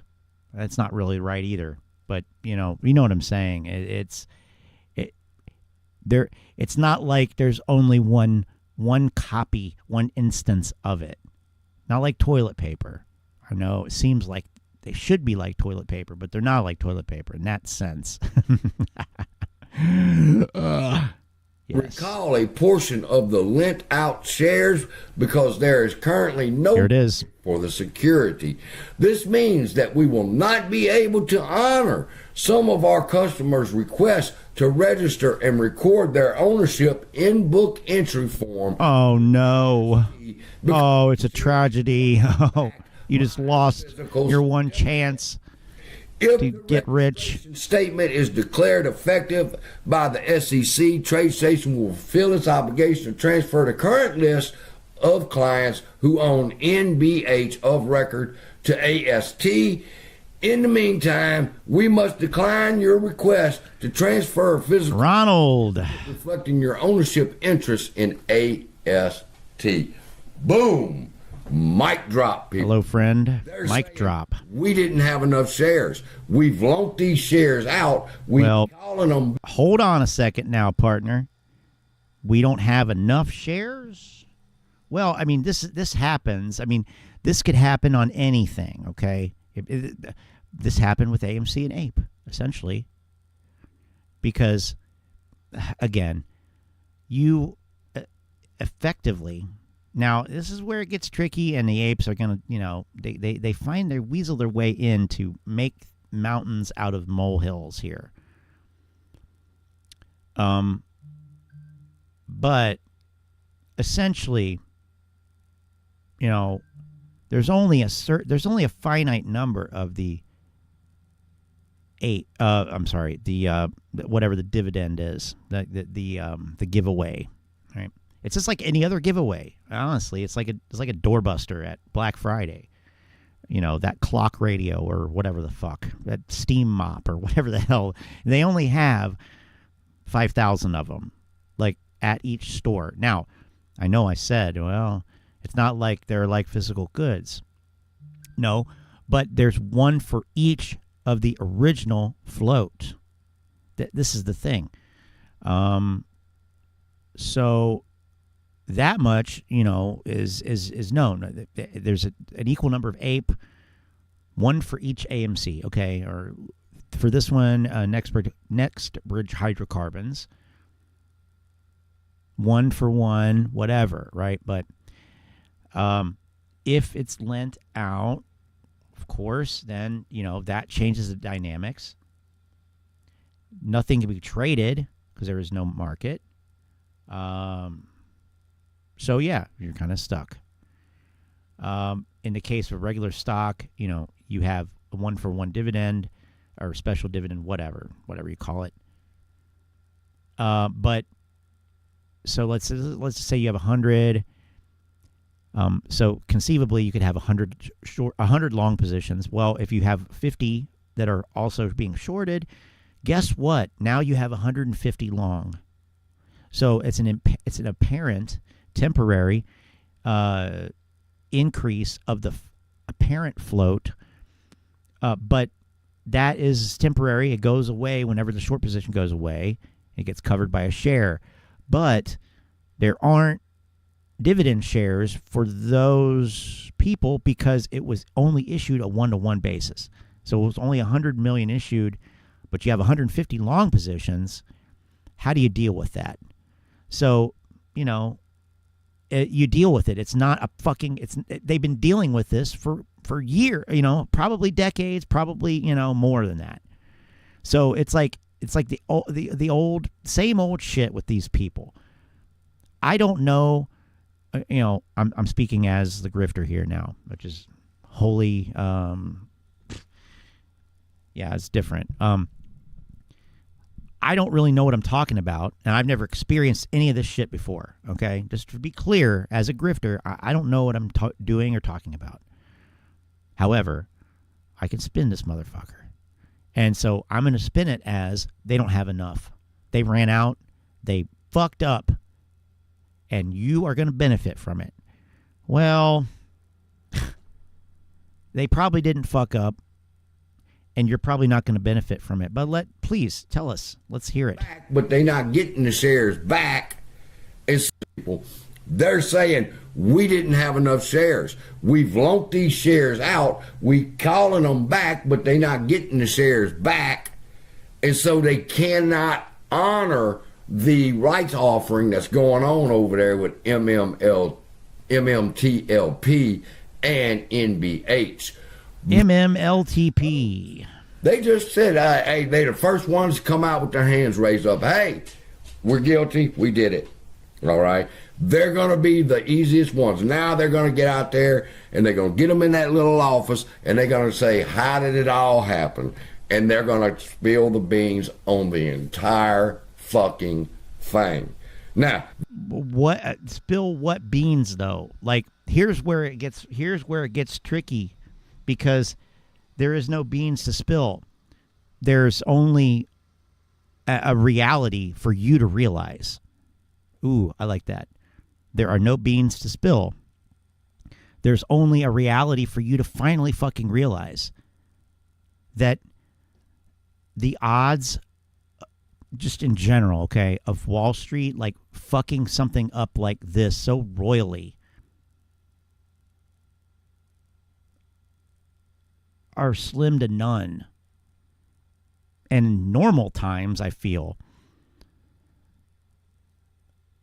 Now, with all of these retail investors fucking around, playing around on Robinhood, with all of the regulatory scrutiny, and I mean, yes, there is regulatory scrutiny. I mean, anybody who watches the SEC and reads the press releases knows this, that yes, they are doing a lot of shit right now. And they have done a lot, you know, in the 2-3 years that most of these people have been looking at this stuff. It's all been nothing burgers. Well, because most of it was already in motion from before Dodd-Frank. But certainly, you know, yeah, there was a lot of scams that went on during the fucking pandemic in terms of securities, money, whatever, finance. I mean, what are the odds? I mean, really? So there's half a dozen stocks at least where Wall Street was so sloppy that this guy has caught them in their lies. I'm sorry. But, I mean, like, that would require evidence. It would require some fucking hard reality, some hard looking in the mirror. Because, you know, like, nobody gets it right all the time. Nobody had it right from the beginning. This guy wants to have the smoking gun so fucking bad. He wants to have the smoking gun. Every time it's been a complete failure. And he just moves on to the next supposed smoking gun. Like the 5 fucking million that you talked about before weren't totally bullshit. And we're supposed to just forget about that. I'm sorry, but after you've been wrong 3, 4, 5, 6 times, you don't deserve to be listened to. I know, deserve's got nothing to do with it. You shouldn't be listened to. You shouldn't have a fucking platform, which is why I'm riding your ass right now. The best way I can. On YouTube after being off for 5 of the last 7 working days. Okay? So this is all I can do. But, I mean, come on. It's garbage.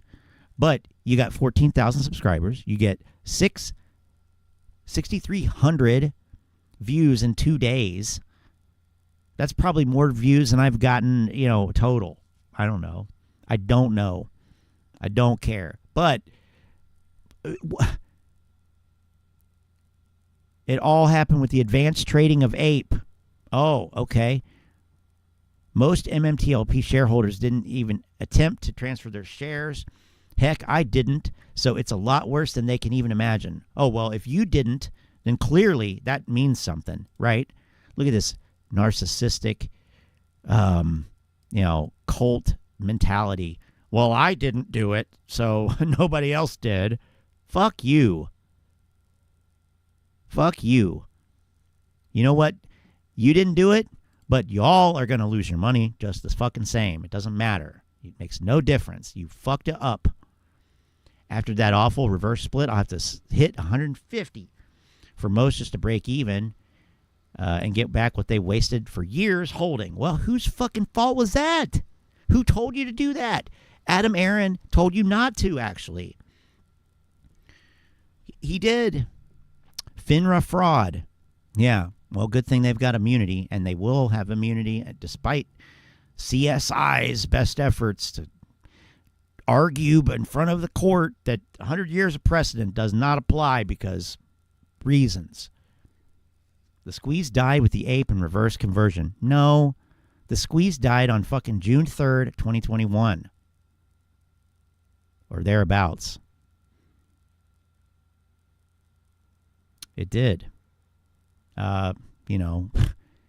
Especially when Trey in July of 2021 said with his hands together like he was praying, I really believe that we're going to see that this month. Yeah, okay. Okay, droopy eye. Okay, heart condition. Yeah, I got a heart condition for you. Fuck you. All right. Sorry. Let's see. The worms are out of the can. You can't get them all back in. Half the worms aren't even real. And they're still popping up. In his live stream, CSI was talking about wanting to debate me, Sonny Noisy Corax, on the SRO thing. That is his next smoking gun he's chasing after. I mean, imagine thinking that God. Why would you even go down that road? That is what we call something that is dead in the fucking water. That is a dead end. You're not going anywhere with that. Where are you going? Trying to debate a FINRA rule. You are not. These are people who do not want to be told anything. They do not want to listen to anything or anybody. They do not accept that this reasoning right here, because that's the way it is, because that's the way FINRA set it up, because that's the way the SEC does it, because that's the way our society is. All of those answers are unacceptable to these people. And I hate those answers as much as anybody. But as part of being an adult is that. Fuck. I really hate the way this is, but fuck me. That's the way it is, so I got to play the game. Or not. And we'll live, in the car or in a motel or, under the bridge. Like, those are your choices. Like, what are you going to do? You can either shape up or ship out, I guess. I don't know. But that's what these people are. That's how CSI. That is these people. I mean, they I guess it's part of it. Really is. I guess it is narcissism, ego. I don't know. It's still just. It's not just a stock. Oh, sorry, it's not just a stock. It's a community. It's a movement like Marxism or Taco Tuesday.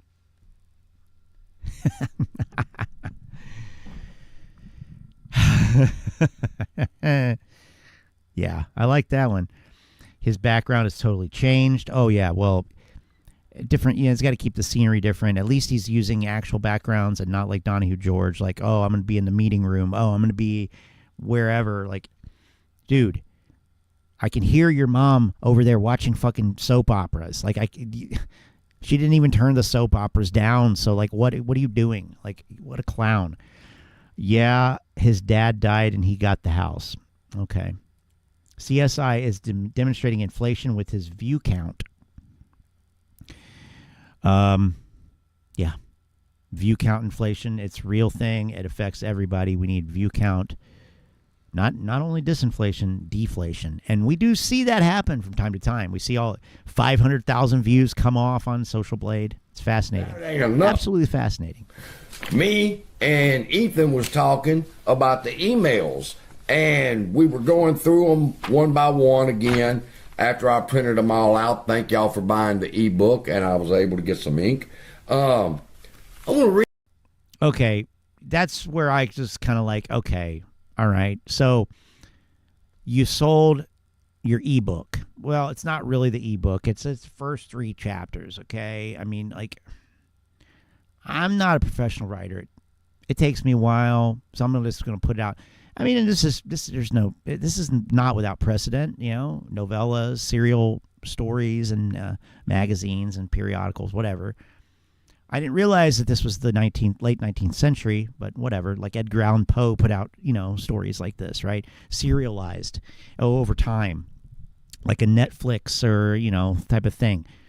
And then they started releasing the whole season at once, and, you know, those darn kids just stayed and binge read, you know, the latest Jane Austen novels. But anyway, yeah, so that he could buy printer ink. I mean, I'm going to use words of Jeffrey Lebowski here.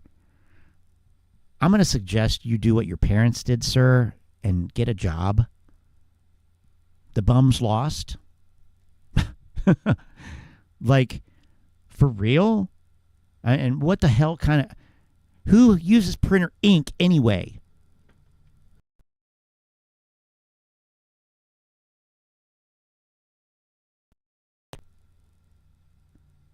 You're basically buying a new printer every time you refill it. Don't get me started on inkjet and HP and Canon. Those fucking subscription-ass grifters. Anyway. Oh, great. Just what we need. More people talking about shit they have no clue about. Is this real? Can somebody find this if it's real?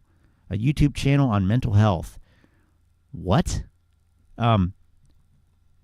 So this is the danger with these fucking people. Because, he's successful. We got 14,000 subscribers, right? Talking about stocks. Okay. Bullshitting his way through it. Well, I can do that about mental health. I can do that about dentistry. I can do that about anything. I can do anything. No, you can't. No, you can't. Read this to you, okay? All right. So that's where I jumped off the train. I mean, if anybody wants to see the rest of this, I don't really know if it's, I can't. I really don't want to. There's a link in the chat right there. Check it out. They talk about this other ticker AAPR, but nobody ever saw this. There was nothing else about it, but they assume, of course, that because it was mentioned, obviously that's what they used to steal everybody's money. Meanwhile, nobody can actually, explain in a coherent way how ape was even like they say, Adam Aaron did ape to help his hedge fund buddies. But there's no, I don't understand the mechanism that would take. What is explain that? Can you explain that? Can you show me, like on a cork board with flows, like, with those index cards, thumbtacked and string, and show me where the money flowed? Can you show me that? No, you cannot. And by the way, no, it can't just be written on the card. There has to be some evidence Xeroxed with it, or bullet points with footnotes, actual evidence No. No. Because if there were, wouldn't we hear about it? Wouldn't we see it? Maybe it's in his 14-page lawsuit or whatever it is. But again, the track record here is it's O for whatever. It's O for. It's O for. Ofer. It's Ofer. It is 0. This is a losing record here. So, anyway, 1954, actually, books won't exist in 2954. Well, in the year 2929, TradeStation has violated SEC Rule 15C3-3. Of course, one of the many whining. I'm sure that they did. I'm sure that they did. They probably did. Incoherence annoys you, I see.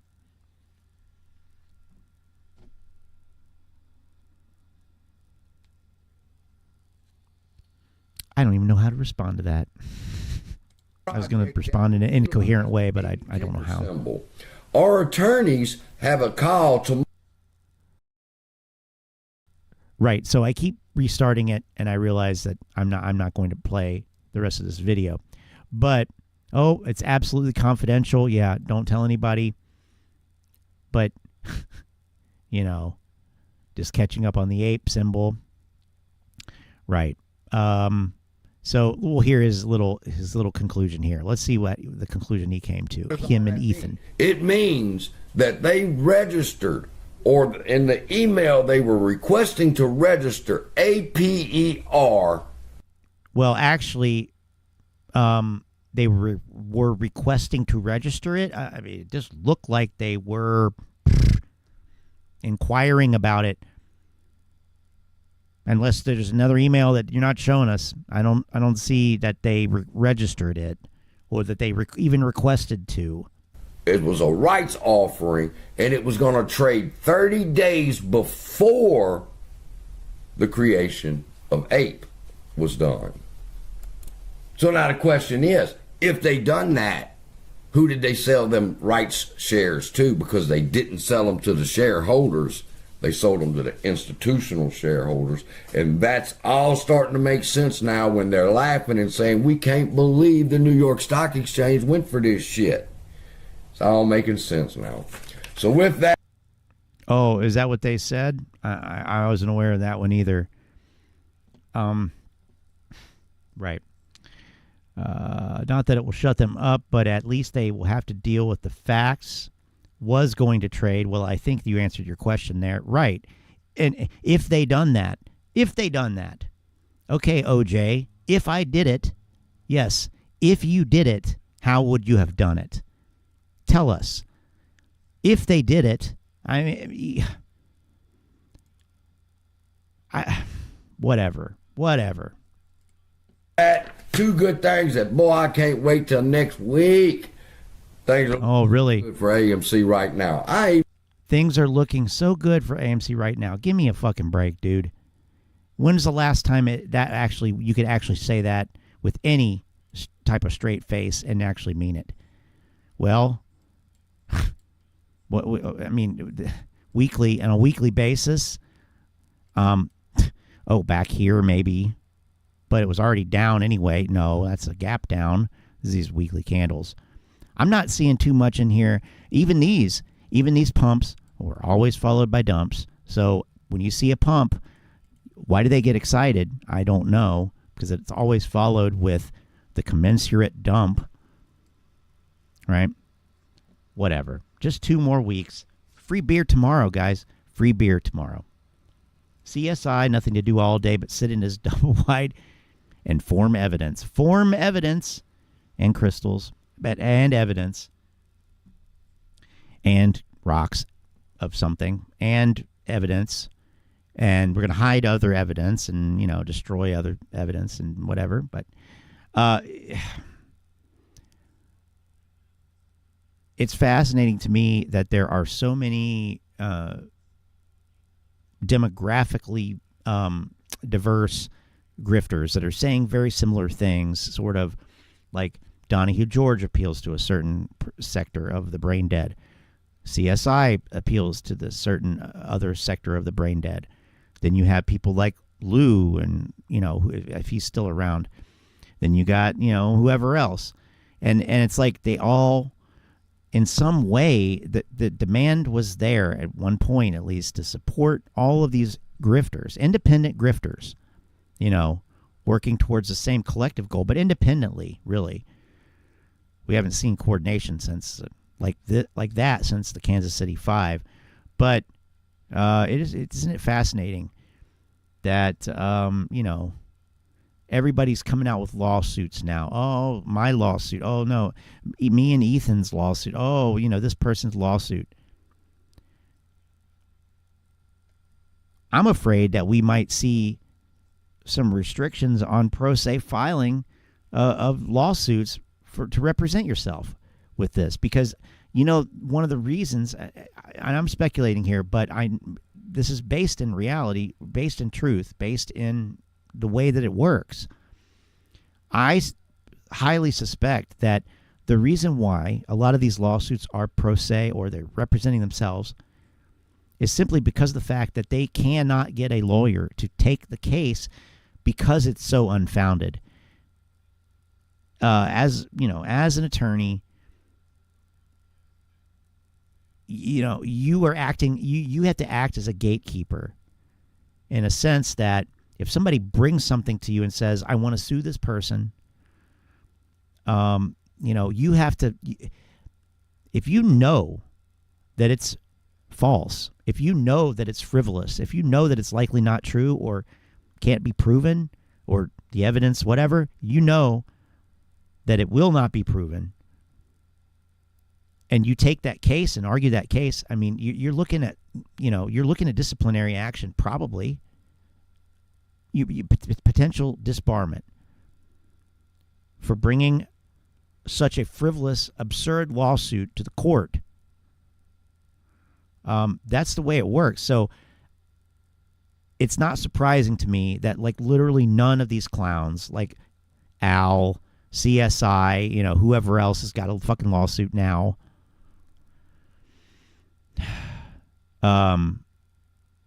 are self-representing, because I don't think that a lawyer could represent them. Now, CSI says something about it has to be a class action. Well, then it ain't happening then. I'm sorry, but it is just not going to happen. Unless it's like Cowboy West Christian and his Xerox car titles. How the fuck he is still practicing law, I don't know. But, hey, I guess, Overstock really did wonders for him. Okay. Boy, just having a blast here. Let's see what we got here with this. Manuel is coming out with some good stuff here. And also, we've got...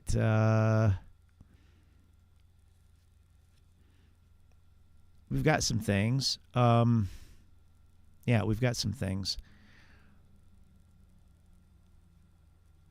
Who's this? AMC's not dead, and neither am I. Well, we're glad for that, I think. Who is it? Guys, what is going on? Wanted to jump on YouTube real quick to let Scabby know I'm still alive. I'm still holding on. Well, considering the family history there, I guess it's prudent for him to tell us that he's still alive. That's dark, but this is a never too soon.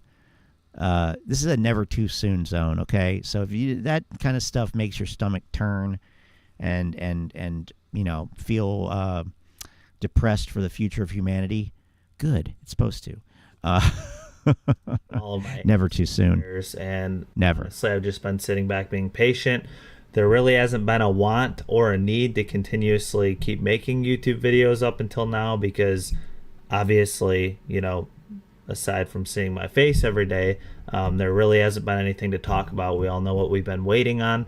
Everybody knows my opinion on this whole situation, that we need. That's a good philosophy. You know, there's no more reason to talk about it and squeeze out the shorts. Now, there's some people out there that continuously are making YouTube videos every single day for the income, probably. That would be my guess, because the reality is, you know, they're going around telling you that everything's being tracked on fractals and everything's traceable and everything's just perfect. And if that were the case, then you could track every move that a stock's going to make, you'd be rich, and you're not. Well, obviously that's not the case. So, I mean, yes, it's irritating. I don't know. We could, in a case like this, you know, talking about dead people. I mean, we could literally just, you know, go over and ask Tony, is this what you think? I mean, is this what you think is the case? I don't know. I don't really think that's the case. And that's where he and I agreed, you know, wholeheartedly. AMC, we didn't think it was the case. And, you know, we know we're here right now. We know where it's going to be tomorrow. Like, the reality is we don't. We have levels that we can tell, you know, that the price is eventually going to go to, but that could take a year, that could take 5 years. Like, the reality is nobody knows until those levels are hit, and then we can decide, you know, what we're going to do at those key levels once they're hit. The last video I made on YouTube was talking about these imbalances and voids that have been created. Oh, well, you know who also talked about the imbalances, and oh God, I just about lost it when I heard Donahue George talking about the share imbalance, buy side imbalance, when those shares get executed. Oh man. And FINRA, they're going to be in trouble. Buy imbalances.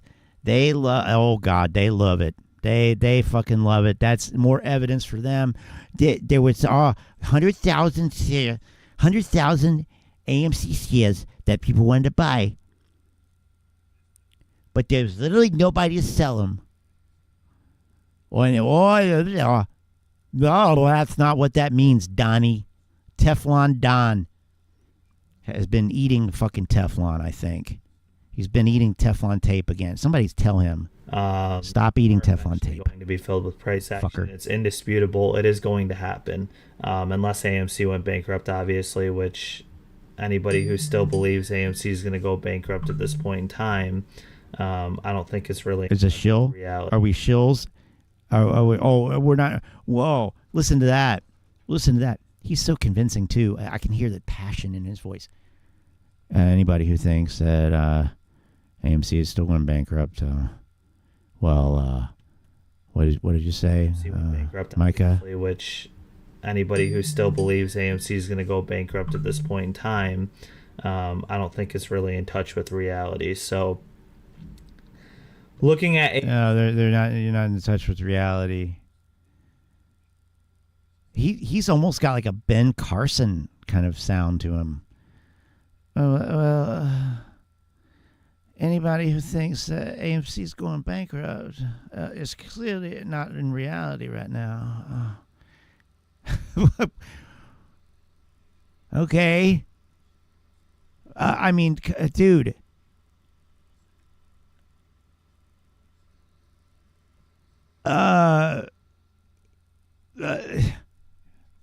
Like, I don't even know. I don't even know what to fucking say. Like, clearly you're asleep at the wheel, there, Scotty. You're not really. See our first imbalance that we have coming up. That again is going to be filled. This is going to be an area. Sorry for my phone. This is going to be an area of the market. You know, that price is going to get to either fill and keep going up, or it's going to be an area that acts as a rejection for somebody that, you know... I haven't been sleeping too much, you know, because I've been on vacation. More. And again, I don't think... 5 out of the last 7 work days haven't been at work, so trying to get a lot of stuff done. This level for a while, allowing institutions and algorithms to accumulate for a little bit, and then it moves up to the next one, accumulation period, next one, accumulation period. Oh, here we go. Again, we got some AMC Wyckoff. very profitable Wyckoff. stock for day trading. So yeah, you could take the Wyckoff sections and everything, and like literally, yes, this is the distribution section, and it works just like the textbook. This is what I mean. Like, okay, Mr. Theory. Okay, it's theoretical. I like theories as much as anybody else, but some things are easily and accurately explained by theories and equations, and other things are more I don't want to say random, but I will, random, or like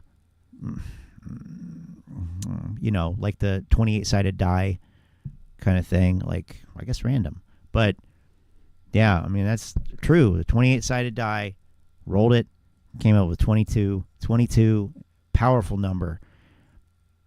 And today's date reduces to 22. I don't know how else I can even like try to say nothing. I said nothing actually there. But boy, it's fun to say nothing with a lot of words, isn't it, Micah? This is more, with other stocks like the NASDAQ or ES or even SPY. Obviously, those are much more profitable when it comes to day trading. So I really don't think anybody's day trading AMC. I think they are, but especially, you're not. It's very hard to predict right now. Because you're not, so then nobody is. And then you go on, the internet and proclaim to the world, oh, I don't think anybody's day trading this. What? Okay. Dude. Yeah, like you should have taken a Vyvanse or something before recording this video. You should have taken, or at least a fucking caffeine pill. Like, and maybe not drink a beer. What the fuck? I don't think anybody in their right mind is day trading it, along with playing options on it, really. I mean, people are playing options. Oh, but okay. Playing the cheap, right. Long-dated ones. The cheap, long-dated ones? I don't think so, Tim. The cheap, long-dated ones. Well, first of all, hon, the long-dated ones aren't the cheap ones, okay? So what are you even talking about? Oh, you talking about fucking 300 strike, in 6 months? No, we know based on fucking statistics and data. No, it's not the long-dated ones that they're playing. Jesus Christ. And Mary and Joseph.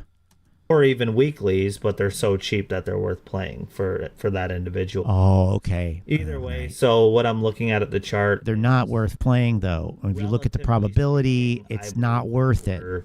In our bottom. Now, does that mean that this price action come back down? What in the fuck is in your bottom? I do not need to know. Touch bottom? I mean, it could.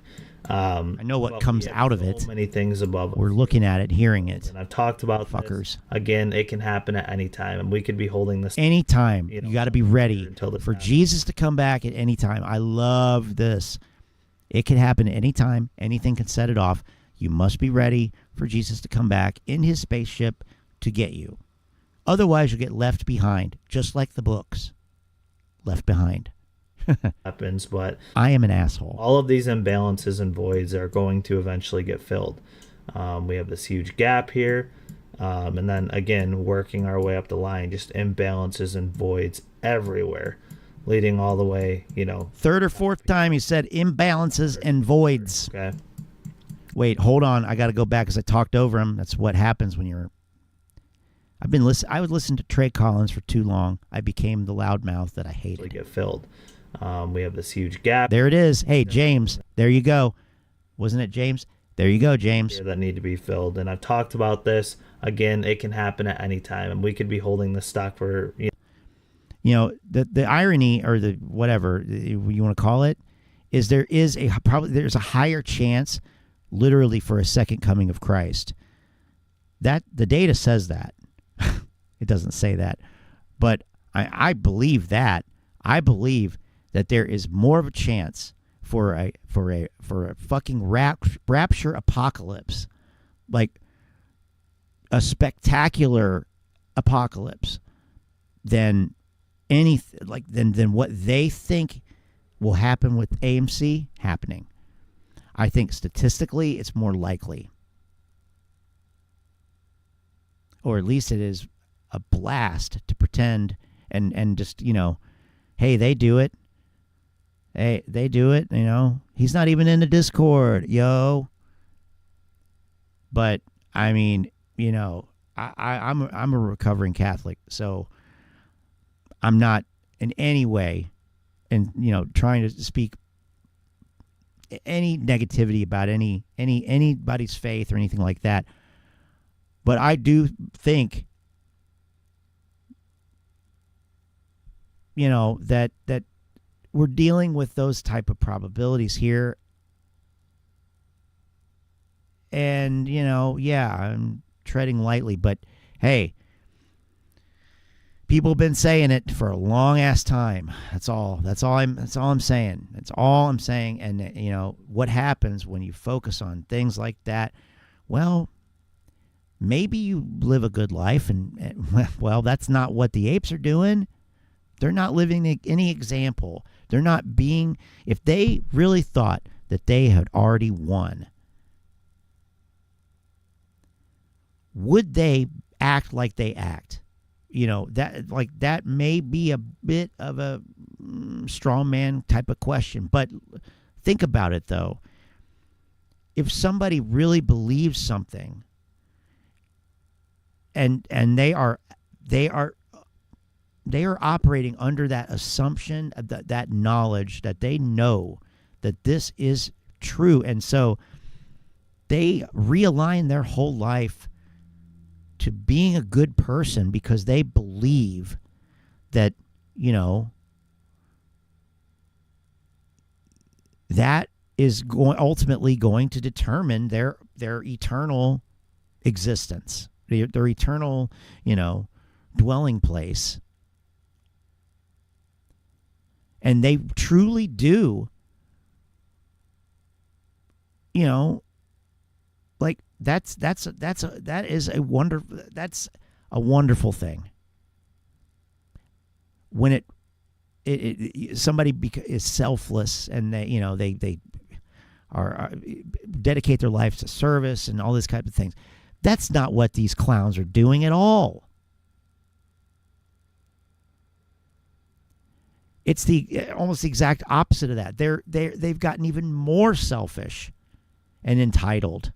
I mean, like it is so ridiculous. That's why I say, in the grand scheme of like what is right and good and likely to happen, absolutely, Jesus coming back and you know, whatever, even just appearing in a freaking piece of toast is more likely than this nonsense. Simply because of the fact that they're talking about it. Because you're talking about it, congratulations. It's not going to happen. And you know, like, unfortunately, that's kind of like the way it works sometimes. Not always, but you know, yeah, sometimes it is. It will never be like it was in 2021. In 2021, everything was different. Everything. Literally everything was different. That's what they wanted to be. They wanted to be 2021 so desperately. But it's not, and I don't think we're going back to that. I hope not. Anyway.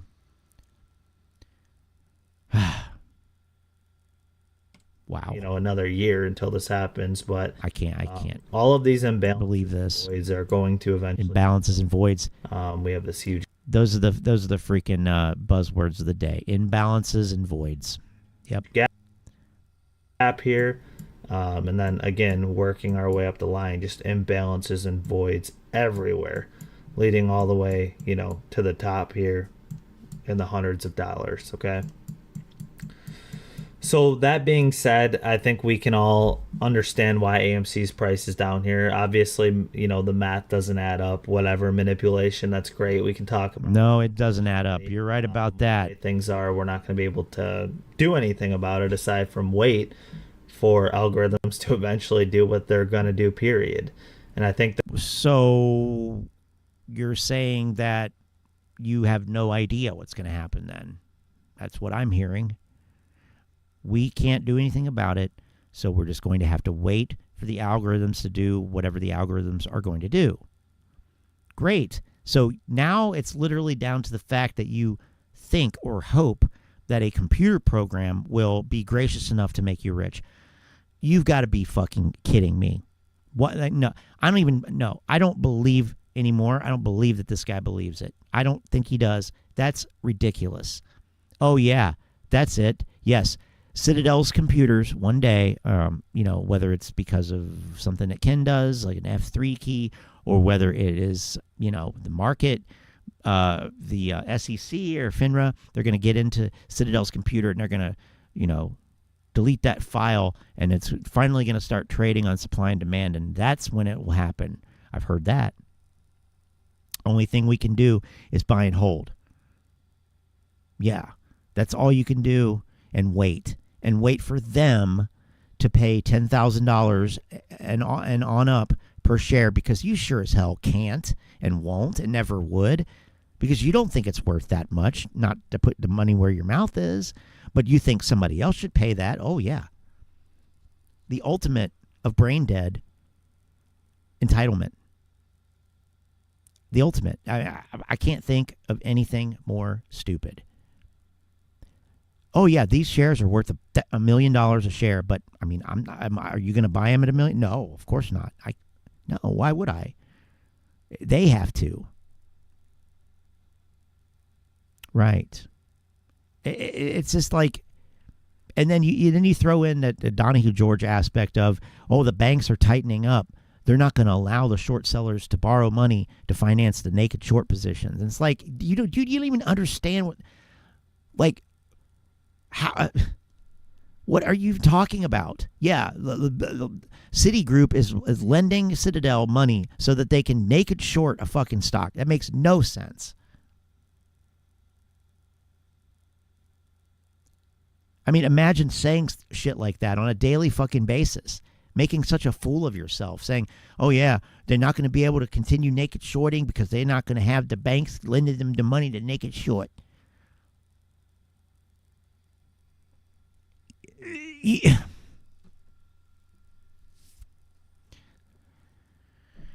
All right. Let's move on, shall we? All right. So, yeah, I mean, this... What a fucking mess we've got here. What a mess. I'm talking AMC, not the market. But market could be a mess, too. I mean, at this point, it's a clown fucking show. It all is. It's all a clown show. How can anybody take this shit, any of this shit seriously at this point? That's what I want to know. How in the fuck are you going to sit here and take this shit, any of it, seriously? Oh, yeah, that's real money changing hands. I get it, yeah. And you can make money and you can lose money. Yeah, of course, sure. You can do that at the casino. Does anybody take that shit seriously? I don't know. I mean, it's like, it's hilarious. Okay. There might need to be another dimension where apes are willing to waiting for Moass so they can buy all those $100,000 per share. Yeah. You will buy it at the price you deserve is my favorite crypto quote. Jeez. Yep. Start the new year by saying it'll take another year. New grift achievement unlocked. Yeah. That's wow, he didn't waste any time on that one, setting up the next date. I've seen some dates lately. Couple standing out, but I'm not even going to give them any attention. Only thing we can do is buy and hold. Just need the timelines to catch up. That's a good one too. 2022 and 29-23 was a stupid ride for all. I agree. When I came back from the year 29-23, I said, you know what? I'm not looking forward to that in 900 years. But, yeah, you know, I know what you mean. I know what you meant. Okay. Let's see here. It's 8:30, and the futures market is, well, here's the dollar. Here's the dollar. The dollar has entered the chat. And see, here's that correlation that we see often. Dollar up, equities down. Dollar strengthening against other currencies. Equity prices, stock prices lower.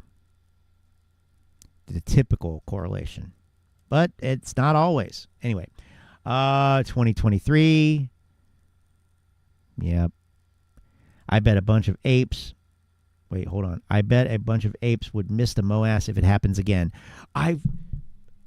Absolutely. And I've said this for a while, like slightly differently. What I would say, this is back to 2021, I would say, you know, there's not going to be another short squeeze. And even if there were, okay, even if there were a massive short squeeze, a lot of the apes, I mean, a lot of them would miss it. They would still end up losing money. And it's like, I mean, I 100% know that is true. I don't know it really 100%, but you know it's true. Because there would be those who wouldn't sell. Because that's what some of them who've been saying that they wouldn't, absolutely would. And they would sell. And they'd probably paper hand the shit, to use a 2021 term. But some of them wouldn't. Some of them absolutely would not. And, then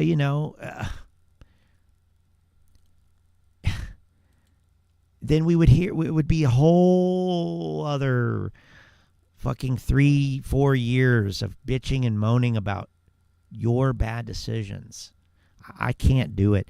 I will have to pivot to talking about cars or music or cooking or shopping, or I don't even know.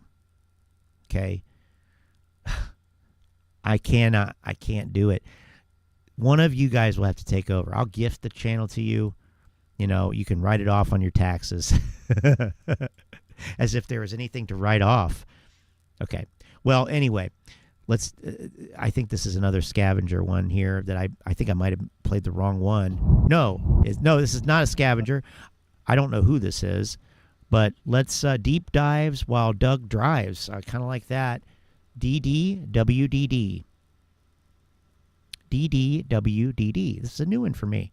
Thanks, Manny. All right. So, just a quick little update.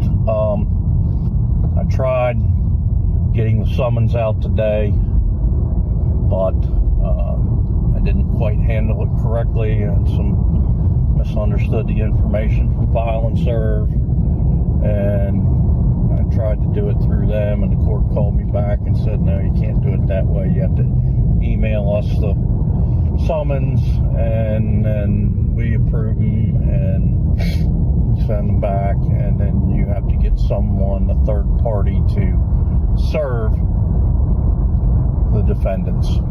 So anyways, they rejected my submission from File and Serve, no big deal, and I filled the summons out a little bit wrong. They told me some info that'll help me, and, so I'm going to do that next week. Take the rest of the weekend off, relax, and start on it. I'll have time to do it since I'm off, and we'll get it out, we'll get it done proper, and get them served next week. So we're still on. Your guess is as good as mine, Lynn. You know the deal.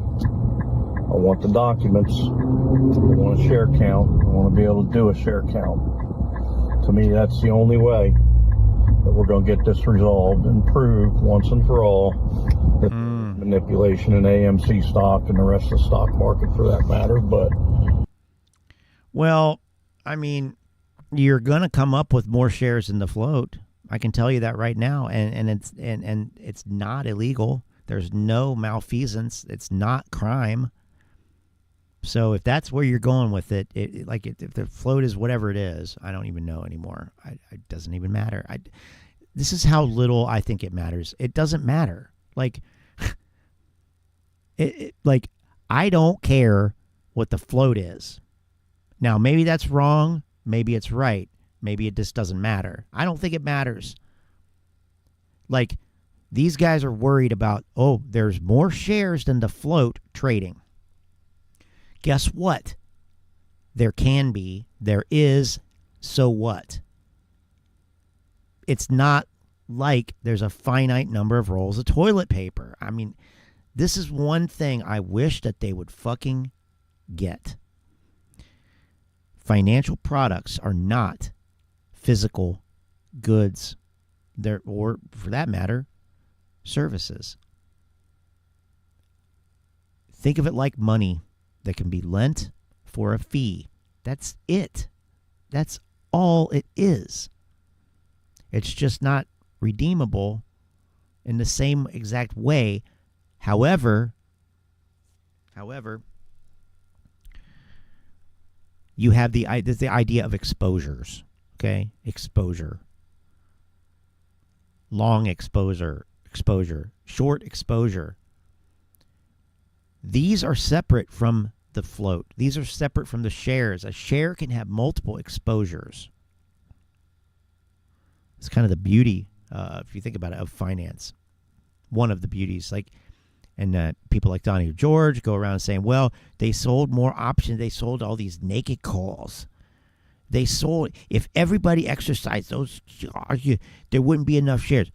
Well, it's a good thing that not everybody will exercise their contracts. And even if they did, the market would still function. That's the point. So anyway, float is not one-to-one to positions in any sense of the word or deal at all. And that's okay. That's good. That's the way it is. And it's the same with money. Money can be lent multiple times. I borrow it from you. I lend it to third person, and none of us ever see it again, right? That's valid.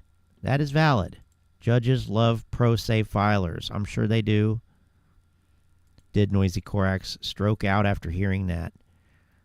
Possibly, in a manner of speaking. I don't know. The guy thought that filing a lawsuit counts as serving someone a lawsuit. Yeah, no. Now, if I remember correctly, they've had problems with people getting served. I think Al had problems with this aspect too. That wasn't the only problem they had that wasn't the only problem. They had a lot of problems. Anyway, here we go. Let's just finish this shit. Can we just get done? So, yeah, Judge Judy. This morning, just off the top of our head, myself and another co-worker. Co-worker? Co-worker. It's an AMC. Oh, boy. Shares after the reverse split. I have almost 2,000. So, and another guy has 1,000. So that's three of us have. We're going to use personal anecdotes to generalize. Almost 5,000. Got it. Not quite. It's 4,500 shares. We're three people thinking about how many shares we have. Okay. Because the float is finite. If there's 3.8 million shareholders, like Dear Adam says, float right now. When was that said, by the way? When was that number iterated? I don't know. Not that long. I mean, not that. I said this once and somebody got a real kick out of it. Not that soon ago. I think that works. Where is she? She here? Not. It wasn't that soon ago. It makes sense. Anyway, whatever. It wasn't that recently. It was a while ago. See, And that right there, that's the difference between theory and practice. Theoretically, it made no sense. So it wasn't so soon ago. But, in practice, it made, if you couldn't understand it, then I question your perceptiveness and whatnot. But anyway, 3.8 million, it's down from 4.1. 4.1 was 2021. I don't know when the last time that Adam Aaron said that. He probably realized after he said it the second time that, well, you know what, I probably shouldn't say it because, they're taking this shit quite literally. But then again, he does say other things that he probably shouldn't, in my opinion, say that are leading him on to, like, oh, yeah, we can hang out. Yeah, we can go to a movie.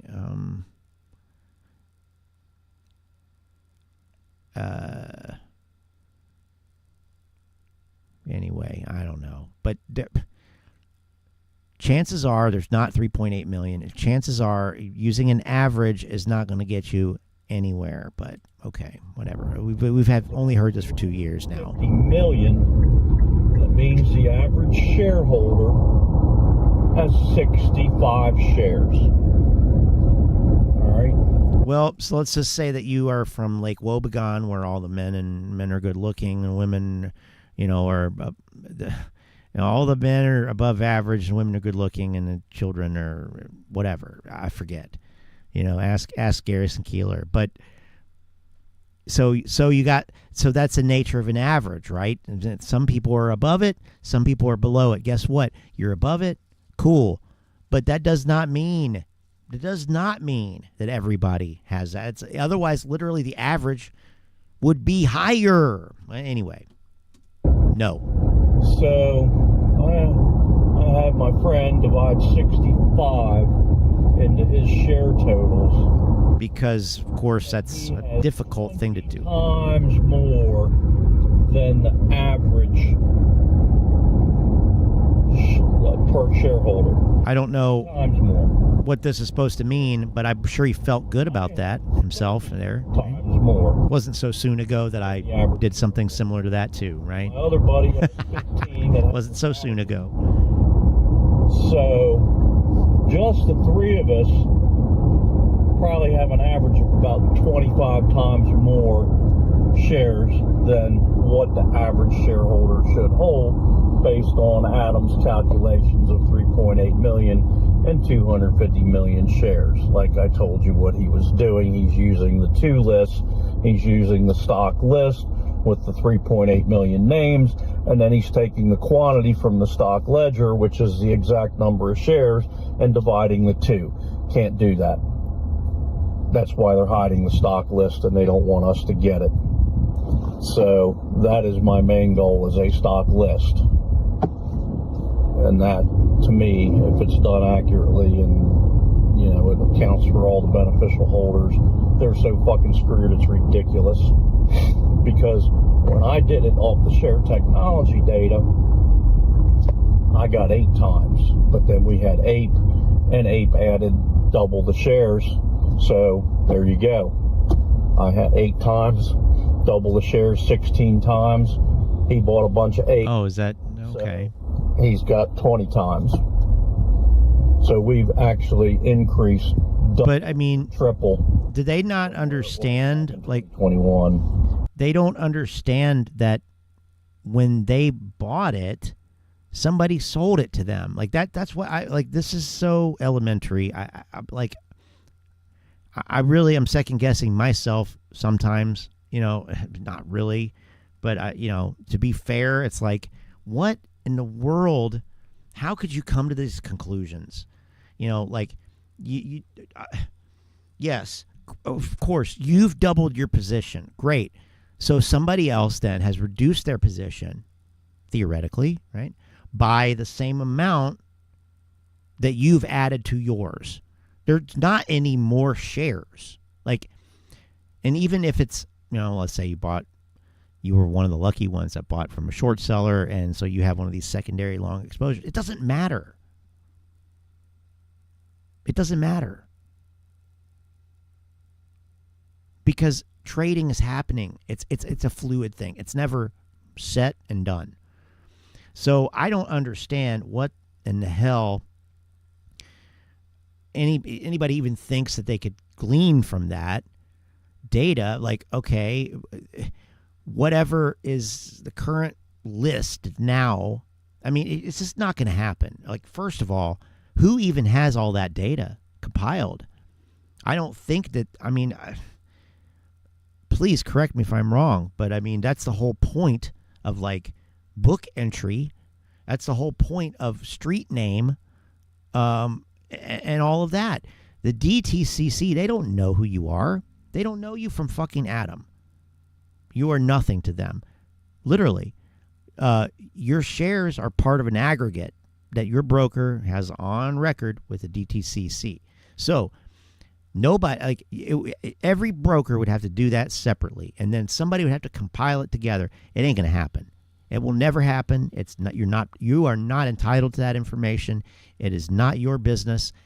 You have no probable cause. You have no reasonable suspicion. You have no actual. There's nothing that. There's not even a shadow of a doubt that. Like, what are you talking? But no. I need all this data compiled. Like, do you have any fucking idea what the court? They are going to laugh I mean, this is going to be the same shit that is going to come back. This is going to be the same shit to come back as what Al had come back from his bullshit request to FINRA. And they're like, basically, no. Sorry. Well, not sorry. All this data, here's why, there's no, and we don't even have, and this reason, that reason, whatever. No. Like, it just, if you don't believe if you don't have faith in the system, which, that's valid, then don't fucking participate. But to come in and like say, well, you know what, I've never played golf before, but I'm, if I'm going to play, well, I tell you what, we're not going to count the number of times I hit the ball. No, fuck that. I mean, I'm going to lose if I do that. So let's do it this other way. It doesn't work like that. It doesn't work like that. And you can either play the game the way the game is played or not. Like Steve Jobs said, like, you can please some of the people some of the time, but, and it's the implied part after the but. Anyway, I need to know you're not a trading bot before I hit buy. Let's FaceTime's like, okay, now I get the whole thing. All right, let's why? What is this? GoFundMe. Oh, we got a new GoFundMe. Looks like we got somebody trying to recover their money from the rest of the community. It says crowdfunding at its best. Average down to weed through all the bot traders. Average down to weed. Dear compassionate hearts, I'm a dedicated wife to a gallant veteran of our cherished nation, now navigating through a financial tempest none could foresee. Well, let me stop you right there, honey. Let me stop you right there, because I'm pretty sure that we foresaw it. And that's not to toot our own horns. I mean, Lynn saw it too. Lynn saw it too. So it wasn't just me. Upon my husband's retirement from a lifetime of service, we ventured into the realm of investments, nurturing hopes of a serene, secured life. Well, in the U.S. markets, first time. Our journey led to AMC stock, which, to our dismay, nosedived by over 95%, casting a long, cold shadow over our financial landscape. It's like being on Mars. This devastating turn of events was exacerbated by the actions of the CEO, Adam Arno, who continuously diluted the stock while portraying a contrasting narrative to us, the faithful investors. His actions, which starkly contradicted his assurances, have left a lasting impact. Adam Arno must bear responsibility for this deception, which has not only upended our financial stability, but also disrupted the lives of countless innocent investors like ourselves. Innocent investors like ourselves. His actions have sowed a seed of financial despair in many households, tearing at the fabric of trust and security we had invested in AMC. Well, you should have read the fine print. There's no guarantees in the stock market. If you're retired, I mean, how are you retired, yet you think that there is, a fabric of trust and security in one stock? That makes no sense. In a bid to salvage our dwindling resources, we sold our... No, of course not. We reached out to fellow retirees for loans. Now the ghost of those decisions haunts us as our financial footing slips away. Well, sounds like you made the wrong decision. Bit by bit, day by day. The aftermath has been a heart-wrenching saga of loss. Our savings, a lifetime of diligent accumulation, vanished into thin air. It's almost like, it's now the humble abode we've lovingly built stands on the precipice as we grapple with mortgage payments despite the bank. This is what I'm going to say again. Do what your parents did. Do what you did 40 years ago. Get a job. I know I sound like an asshole. What the fuck? This is pathetic if this is real. Despite the bank's compassionate gesture of a special rate for veterans. You entitled fucking veterans. What do you deserve that for?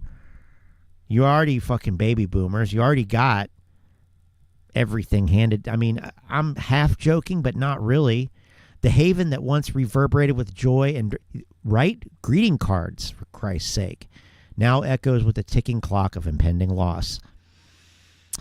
The stark reality is that unless a miracle unfolds, we'll soon have to bid adieu to our beloved home.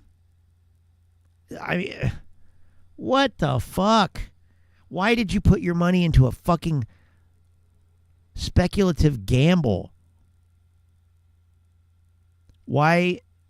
I mean, look, they're in Australia too. Oh my God. Wow. They don't have anything on here yet. I mean, when was this posted? Oh, okay. All right. So nobody's given him a dime. Okay, that's better. Unless it's just not showing us the total. Maybe they have it hidden or something. I mean, oh my God. You got to be kidding me. I mean, these people are just like, the only thing worse than buying AMC shares at this point is giving money to people like this. I mean, how in the fuck are you going to get away with doing that?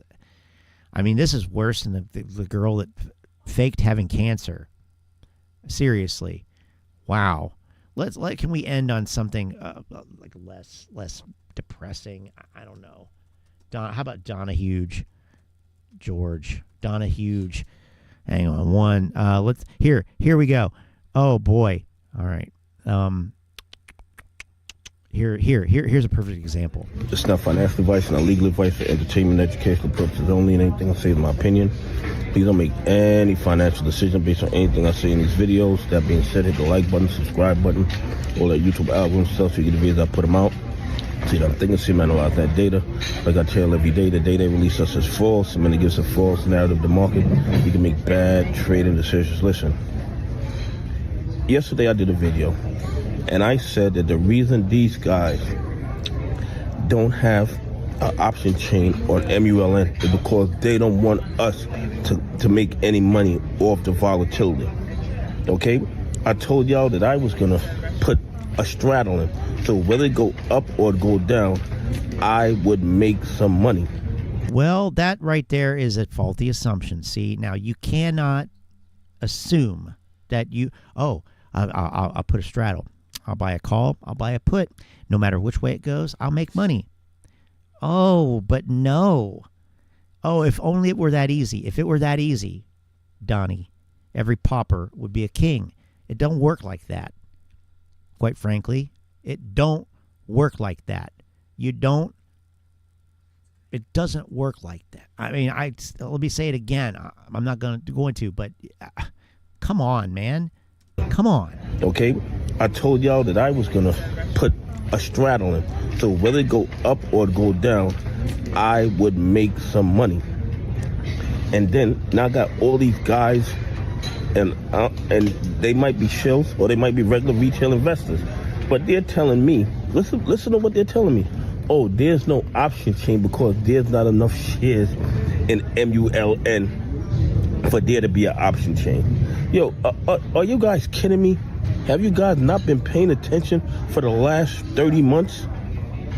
Do they care about shares when it comes to those naked call options they sell? When it comes to those naked put options they sell? Like, do they? Nobody, I have never, this is like, it's amazing the fluidity with which this guy just like the shit just rolls off his tongue. Like all of a sudden now it's a problem. Like, well, first of all, the market makers, all right, they wouldn't sell the fucking shit if nobody wanted to fucking buy it.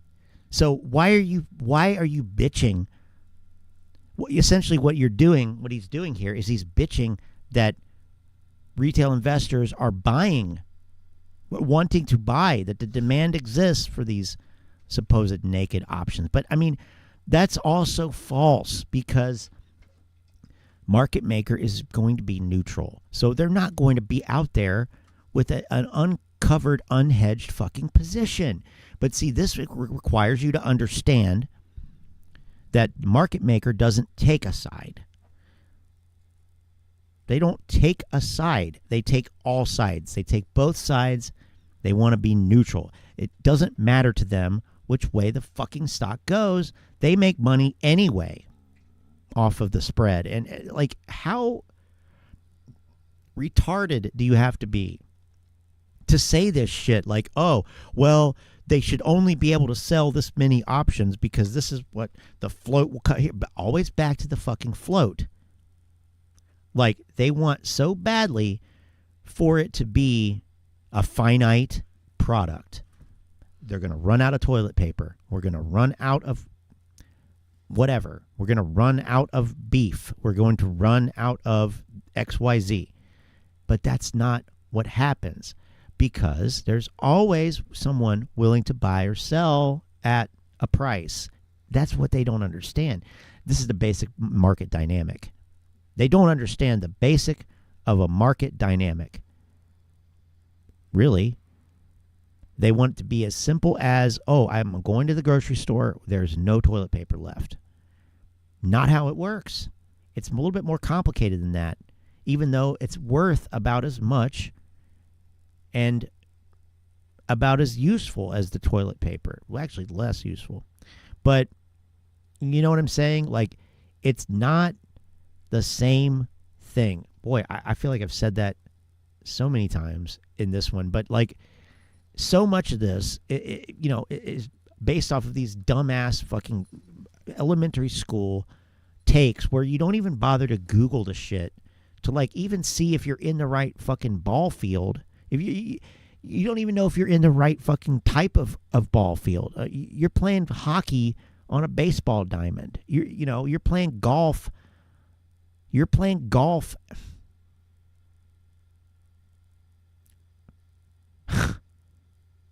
Somewhere that's not a golf course, okay? Like, take that. Anyway, and like the toilet paper comparison, it's the easiest one to recall. Everybody remembers when we ran out of toilet paper, like there was toilet paper shortages. It was, fun times for everybody. But it's, that's a shortage, a physical shortage. You don't have physical shortages when it comes to fucking stocks unless you legitimately have a short squeeze, which I don't even know if we've actually even ever seen since 2021.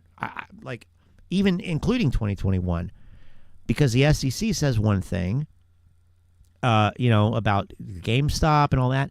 I don't even know. I'm not quite so sure that we've seen a short squeeze really, but definitely short covering rallies. We see them all the time. It's some of a lot maybe of what has been happening once things get to a certain price. But I mean, here's the thing. In the case of like AMC, for example, like think about it. What would you do if the stock shot up to $100? I mean, obviously, shorting is an option because it doesn't belong there. So what the fuck happened when it went to $72? Duh. It's not supported. Even the apes admit at this point. Even the apes concede. They say things like this. You hear this. Well, in 2021, the theaters were closed and AMC hit an all-time high then, right? So now the theaters are open and we have the best third quarter ever and all these fake fucking statistics that made up fucking statistics. The best third quarter after the worst second quarter on an odd numbered year or whatever the fuck it is. They make this shit up just like Guinness records. Fucking fake ass shit.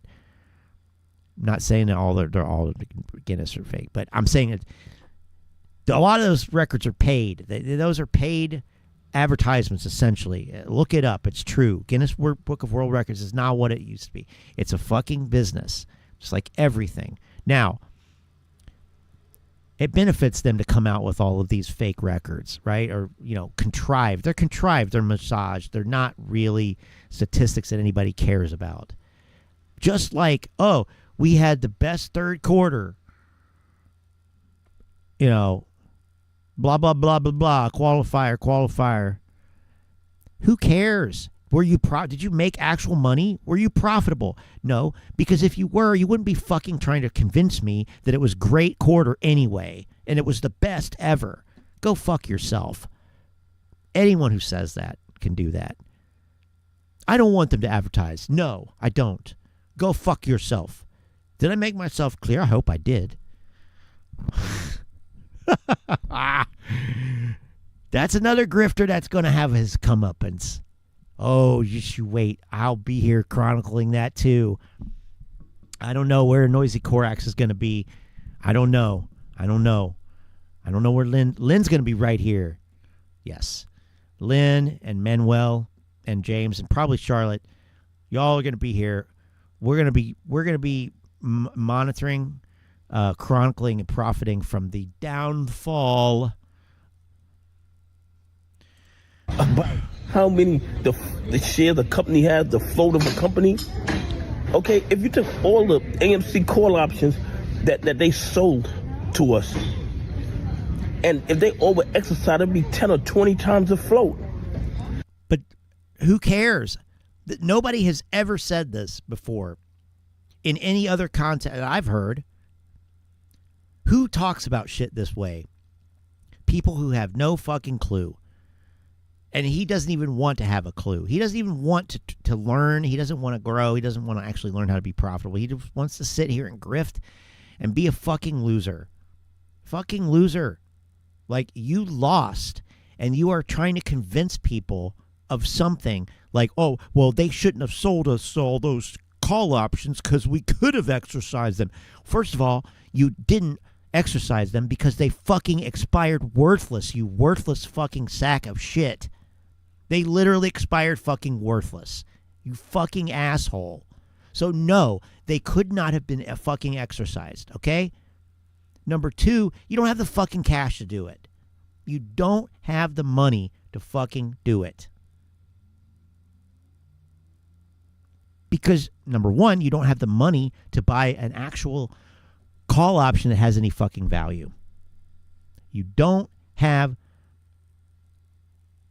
the money to buy an actual value holding option that would even be exercised. So you can't even do that. Plus, you're going to have to pay for 100 shares at whatever the strike price is if you want to exercise it, which you also cannot do. So you sit there and say, well, they shouldn't have sold them to us then. What a fucking crybaby, pussy bitch. You are, you know what? I'm not even going to say. I already did. Shit. Damn it. Well, here you go. You can't kill Michael Myers! Wrong one. Wrong one. You're being a little bitch. Or. Man, fuck you. I think you a bitch. You understand what I'm saying? That one's better, really. Man, fuck you. I think you a bitch. You understand what I'm saying? And, you know, if you don't understand the situation, it's better sometimes not to speak and just be proven a complete imbecile in the matter. Okay, so. I miss that guy. Oh, I miss that guy. I'm glad that we can keep his memory alive. Never too soon, never too far. The bad actors are not concerned about the amount of shares in a company. And neither should you. Neither am I. Nobody fucking cares. Can you buy it at a price that you will accept? Yes, and yes, then congratulations. You are the owner of whatever. No, you're not willing to pay that much? Well, nope, then I'm not going to buy it. That's what you should be worried about. I cannot believe the mental gymnastics that this fucking clown goes through. Fucking clown muppet goes through to try to justify his bullshit, horrible, generationally horrible decisions. If he even actually made those decisions. I don't even know. Who knows? This guy probably doesn't even have any fucking shares. I mean, think, how in the fuck can he afford Johnny Blue if he's down and, I mean, I don't know. Who knows? But if face value is true here, god damn, this is some fucking dumb ass bullshit. Well, they're not concerned with the number of shares in the float because that's, totally something that they're supposed to be worried about. I read about it on Investopedia. No, you didn't, because it doesn't exist on Investopedia, because nobody cares about it, because it's literally not a fucking thing. Like, imagine, well, the insurance company shouldn't be able to sell everybody insurance because if everybody has an accident and needs insurance all at the same time, they won't be able to pay it out. That's what this fuck is saying. And I don't think people are going around worried about the insurance companies being able to pay out everybody at fucking once, because that's not how the world works, you fuck. God fucking damn it. I hate this motherfucker. They don't care with a passion. So calls that are 10 times the float of a company. That's what you should be doing if you want to make money, you dumbass. Don't have any regulatory agencies that police the market. It's not a rule that needs to be policed. Companies a million shares, they will send 10 million shares of call options, and nobody's going to care. Nobody's going to do anything.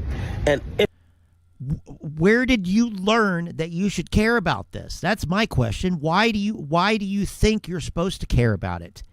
Well, because you don't know your ass from the fucking hole in the ground. And you certainly have no fucking clue about a market. I mean, this clown would be lost at a flea market. Good luck running a lemonade stand. If for some reason they lose control and it gets exercised. Oh, if they lose control. They'll just create more counterfeit shares and put it in your account. Oh, yeah, that's what they'll do. Yeah, they'll just create more counterfeit shares. This is a fucking face of somebody who belongs in fucking jail. Fuck you, Donahue fucking George, you piece of fucking shit. Misleading fucking people with your stupid fucking grift. It's the dumbest fucking shit. You don't understand fucking shorting. You don't understand naked shorting. You don't understand call options. You understand nothing. You don't even understand that you can't skip out in the middle of a fucking trial where you're representing somebody in the fucking trial. You're one of the attorneys and you literally leave the fucking country. And this fucking guy Oh my God, that fucking face. Oh, Jesus Christ. All they're gonna. I'm done. So that's it. Who's thinking that I can't. Doesn't have an option. Oh, this is the worst. Shares in a company. You must not. This is the fucking worst. Paying attention. Okay, you must not be paying attention. And I'm not telling you to buy, hold, or sell Mullen. That's not what I'm telling you. What I'm telling you is these bad actors are not concerned about the float of a company when it comes to selling naked call options and naked put options. How does this fucking video have 69 upvotes and 0 downvotes? Here. The bad actors. You fucking piece of shit.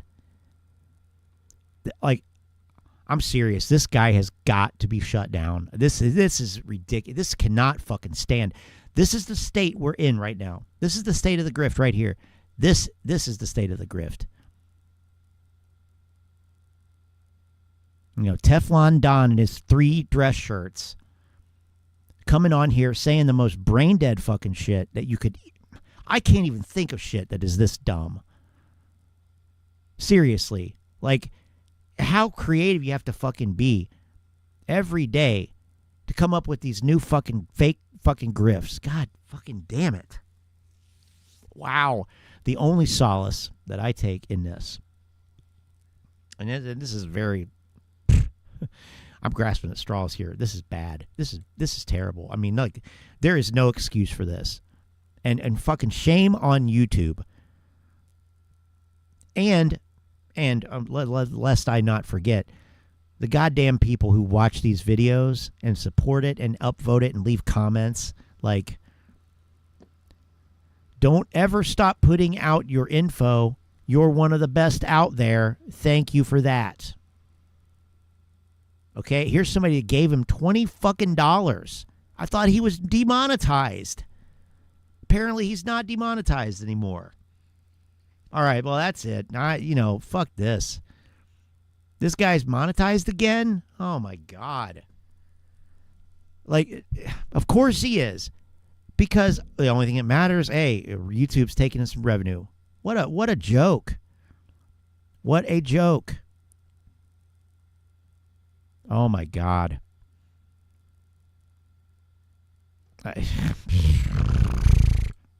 How many shares Mullen has?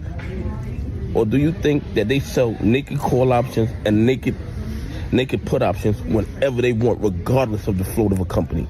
Anyway, have a great day. God bless, and I appreciate you. He doesn't even understand what naked options means. Like, yeah, the market maker is hanging out there with all this fucking naked option risk. You're so fucking, oh my God. So flippant, too. So nonchalant. So fucking smug. God damn it. This is the worst of the worst. I'm putting Jonahue George at the top of the next fucking tier listing. Very top. S fucking tier. S tier. Right here. Holy fucking hell. All right. Well, anyway, I'll see you guys later. This is so stupid. I can't. I just like, God fucking damn it. And I know not everybody thinks this way, but this is the typical ape mentality right here. I'm sorry, but this is the ape mentality. Anything I can do to make it somebody else's fault. Well, you lost money selling those options. Or I'm sorry, you lost your whole, premium because the option expired worthless. Well, why did you sell it to me? You shouldn't have sold it to me because there weren't shares to back it up. How dumb. How brain dead. You totally missed the fucking point, bro. Those expired worthless.